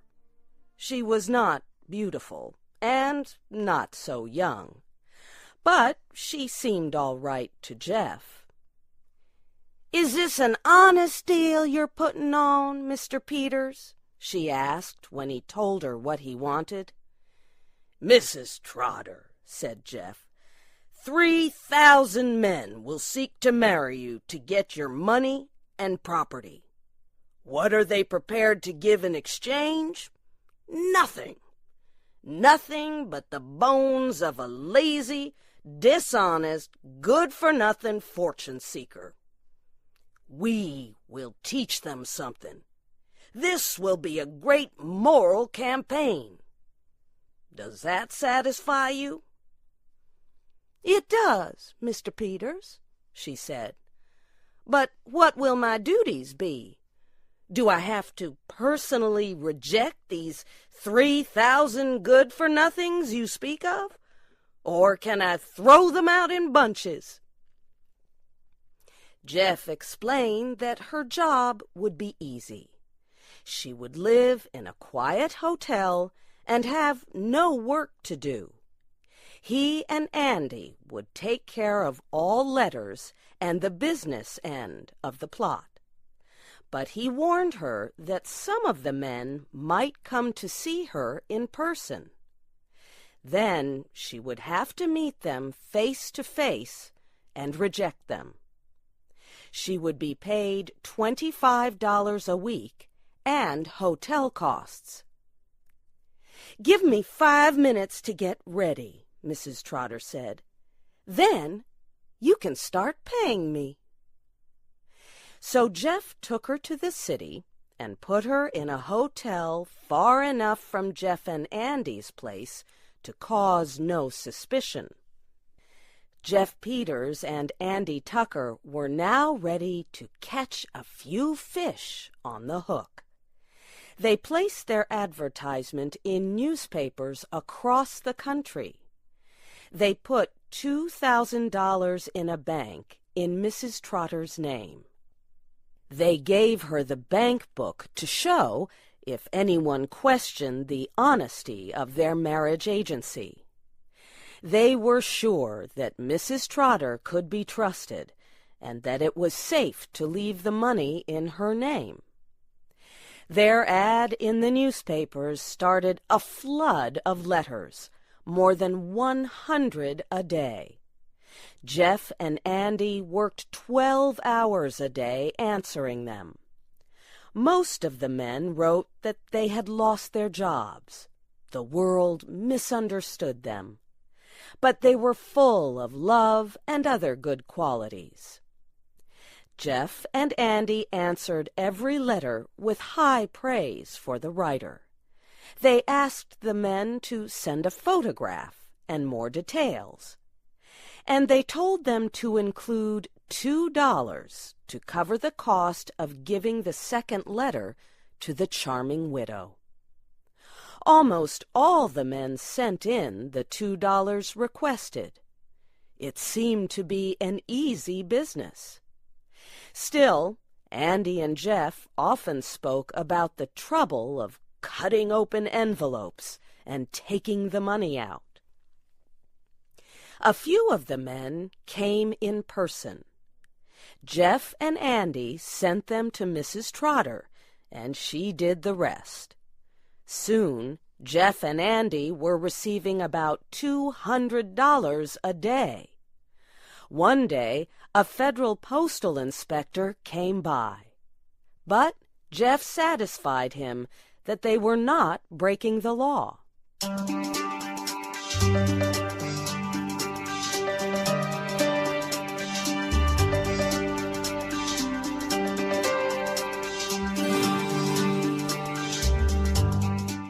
After about 3 months, Jeff and Andy had collected more than $5,000, and they decided it was time to stop. Some people were beginning to question their honesty, and Mrs. Trotter seemed to have grown tired of her job. Too many men had come to see her, and she did not like that. Jeff went to Mrs. Trotter's hotel to pay her what she was owed and to say goodbye. He also wanted her to repay the $2,000 that was put into her bank account. When Jeff walked into the room, she was crying like a child who did not want to go to school. Now, he said, "what's it all about? Somebody hurt you? Are you getting homesick?" "No, Mr. Peters," she said. "I'll tell you. You were always a good friend of my husband, Zeke. Mr. Peters, I am in love. I just love a man so hard I can't bear not to get him. He's just the kind I've always had in mind." "Then take him," said Jeff. "Does he feel the same way about you?" "He does," Mrs. Trotter answered. "But there's a problem. He is one of the men who've been coming to see me in answer to your advertisement, and he will not marry me unless I give him the $2,000. His name is William Wilkinson." Jeff felt sorry for her. He said he would be glad to let her give the $2,000 to Mr. Wilkinson so that she could be happy. But he said he had to talk to his partner about it. Jeff returned to his hotel and discussed it with Andy. "I was expecting something like this," Andy said. "You can't trust a woman to stick with you in any plan that involves her emotions." Jeff said it was a sad thing to think that they were the cause of the breaking of a woman's heart. Andy agreed with him. "I'll tell you what I'm willing to do," said Andy. "Jeff, you have always been a man of a soft and generous heart. Perhaps I've been too hard and worldly and suspicious. For once, I will meet you halfway. Go to Mrs. Trotter. Tell her to take the $2,000 out of the bank and give it to this Wilkinson fellow, and be happy." Jeff shook Andy's hand for a long time. Then he went back to Mrs. Trotter. She cried as hard for joy as she had done for sorrow.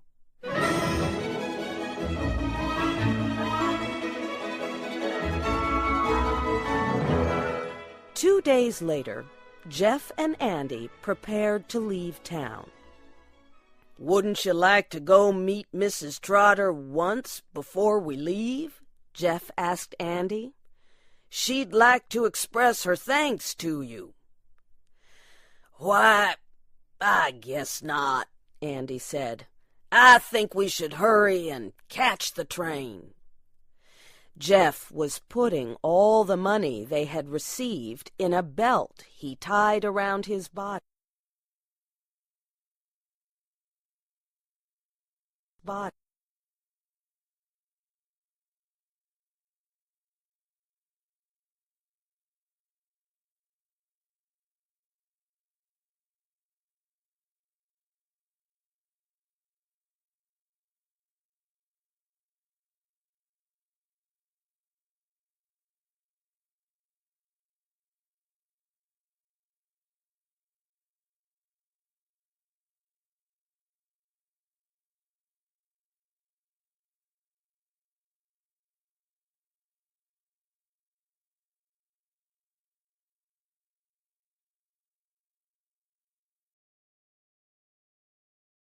The Ransom of Red Chief.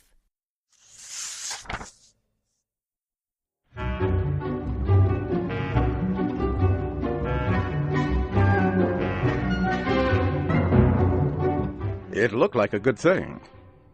But wait till I tell you.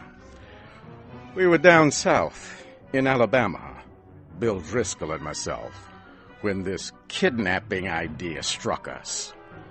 There was a town down there as flat as a pancake and called Summit. Bill and I had about $600. We needed just $2,000 more for an illegal land deal in Illinois. We chose for our victim the only child of an influential citizen named Ebenezer Dorset. He was a boy of 10, with red hair. Bill and I thought that Ebenezer would pay a ransom of $2,000 to get his boy back, but wait till I tell you. About 2 miles from Summit was a little mountain covered with cedar trees. There was an opening on the back of the mountain. We stored our supplies in that cave. One night, we drove a horse and carriage past old Dorset's house. The boy was in the street throwing rocks at a cat on the opposite fence. "Hey, little boy," says Bill, "would you like to have a bag of candy and a nice ride?" The boy hits Bill directly in the eye with a piece of rock. That boy put up a fight like a wild animal, but at last we got him down in the bottom of the carriage and drove away. We took him up to the cave. The boy had 2 large bird feathers stuck in his hair. He points a stick at me and says, "Ha, paleface, do you dare to enter the camp of Red Chief, the terror of the plains?" "He's all right now," says Bill, rolling up his pants and examining wounds on his legs. "We're playing Indian. I'm old Hank, the trapper, Red Chief's captive. I'm going to be scalped at daybreak by Geronimo. That kid can kick hard." "Red Chief," says I to the boy, "would you like to go home?" "Oh, what for?" says he. "I don't have any fun at home. I hate to go to school. I like to camp out." "You won't take me back home again, will you?" "Not right away," says I. "We'll stay here in the cave for a while." "All right," says he. "That'll be fine. I never had such fun in all my life."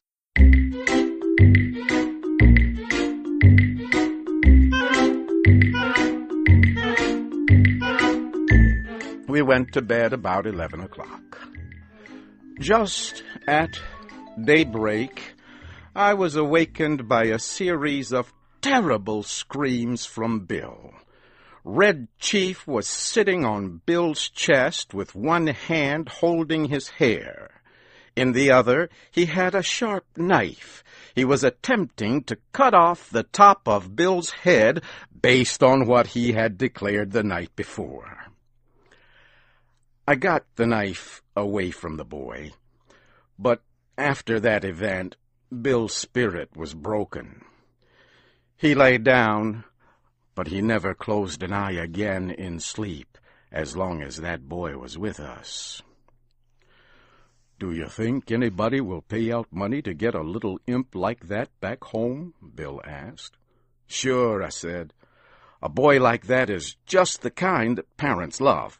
Now, you and the chief get up and make something to eat, while I go up on the top of this mountain and look around." I climbed to the top of the mountain. Over toward summit, I expected to see the men of the village searching the countryside, but all was peaceful. "Perhaps," says I to myself, "it has not yet been discovered that the wolves have taken the lamb from the fold." I went back down the mountain. When I got to the cave, I found Bill backed up against the side of it. He was breathing hard, with the boy threatening to strike him with a rock. "He put a red-hot potato down my back," explained Bill, "and then crushed it with his foot. I hit his ears. Have you got a gun with you, Sam?" I took the rock away from the boy and ended the argument. "I'll fix you," says the boy to Bill. "No man ever yet struck the Red Chief but what he got paid for it. You better be careful."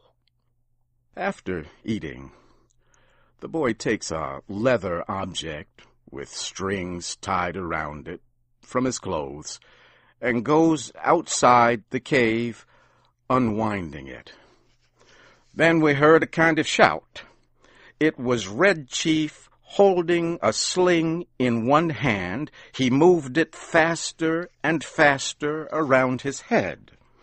Just then I heard a heavy sound and a deep breath from Bill. A rock, the size of an egg, had hit him just behind his left ear. Bill fell in the fire across the frying pan of hot water for washing the dishes. I pulled him out and poured cold water on his head for half an hour. Then I went out and caught that boy and shook him. "If your behavior doesn't improve," says I, "I'll take you straight home. Now, are you going to be good or not?" "I was only funnin'," says he. "I didn't mean to hurt old Hank, but what did he hit me for? I'll behave if you don't send me home." I thought it best to send a letter to Old Man Dorset that day, demanding the ransom and telling how it should be paid. The letter said, "We have your boy hidden in a place far from Summit. We demand $1,500 for his return. The money to be left at midnight tonight at the same place and in the same box as your answer. If you agree to these terms, send the answer in writing by a messenger tonight at 8:30. After crossing Owl Creek, on the road to Poplar Cove, there are 3 large trees. At the bottom of the fence, opposite the 3rd tree, will be a small box. The messenger will place the answer in this box and return immediately to Summit. If you fail to agree to our demand, you will never see your boy again. If you pay the money as demanded, he will be returned to you safe and well within 3 hours." I took the letter and walked over to Poplar Cove. I then sat around the post office and store. An old man there says he hears Summit is all worried because of Ebenezer Dorset's boy having been lost or stolen. That was all I wanted to know. I mailed my letter and left. The postmaster said the mail carrier would come by in an hour to take the mail on to Summit.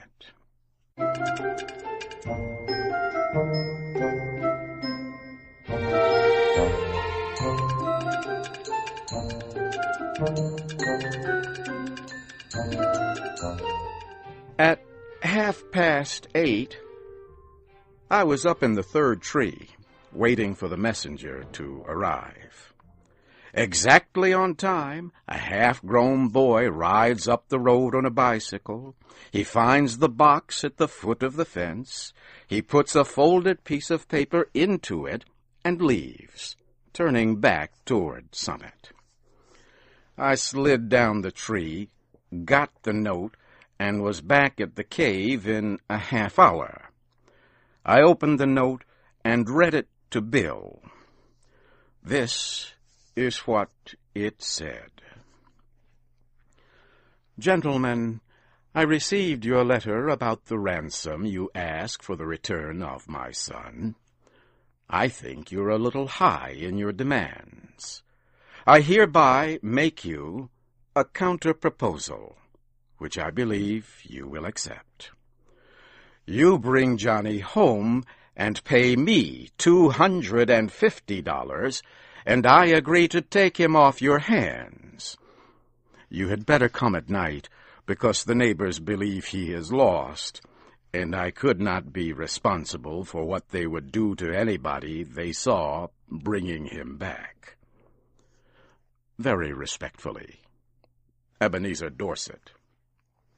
Great Pirates of Penzance, says I, of all the nerve! But I looked at Bill and stopped. He had the most appealing look in his eyes I ever saw on the face of a dumb or talking animal. Sam, says he, what's $250 after all? We've got the money.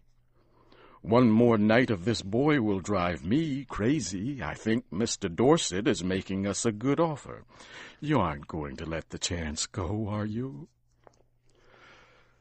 Tell you the truth, Bill, says I. This little lamb has got on my nerves, too. We'll take him home, pay the ransom, and make our getaway. We took him home that night. We got him to go by telling him that his father had bought him a gun, and we were going to hunt bears the next day. It was 12 o'clock when we knocked on Ebenezer's front door. Bill counted out $250 into Dorset's hand. When the boy learned we were planning to leave him at home, he started to cry loudly and held himself as tight as he could to Bill's leg. His father pulled him away, slowly. How long can you hold him? Asked Bill. I'm not as strong as I used to be, says old Dorset. But I think I can promise you 10 minutes. Enough, says Bill. In 10 minutes, I shall cross the central, southern, and middle western states and be running for the Canadian border. And as dark as it was, and as fat as Bill was, and as good a runner as I am, he was a good mile and a half out of Summit before I could catch up with him.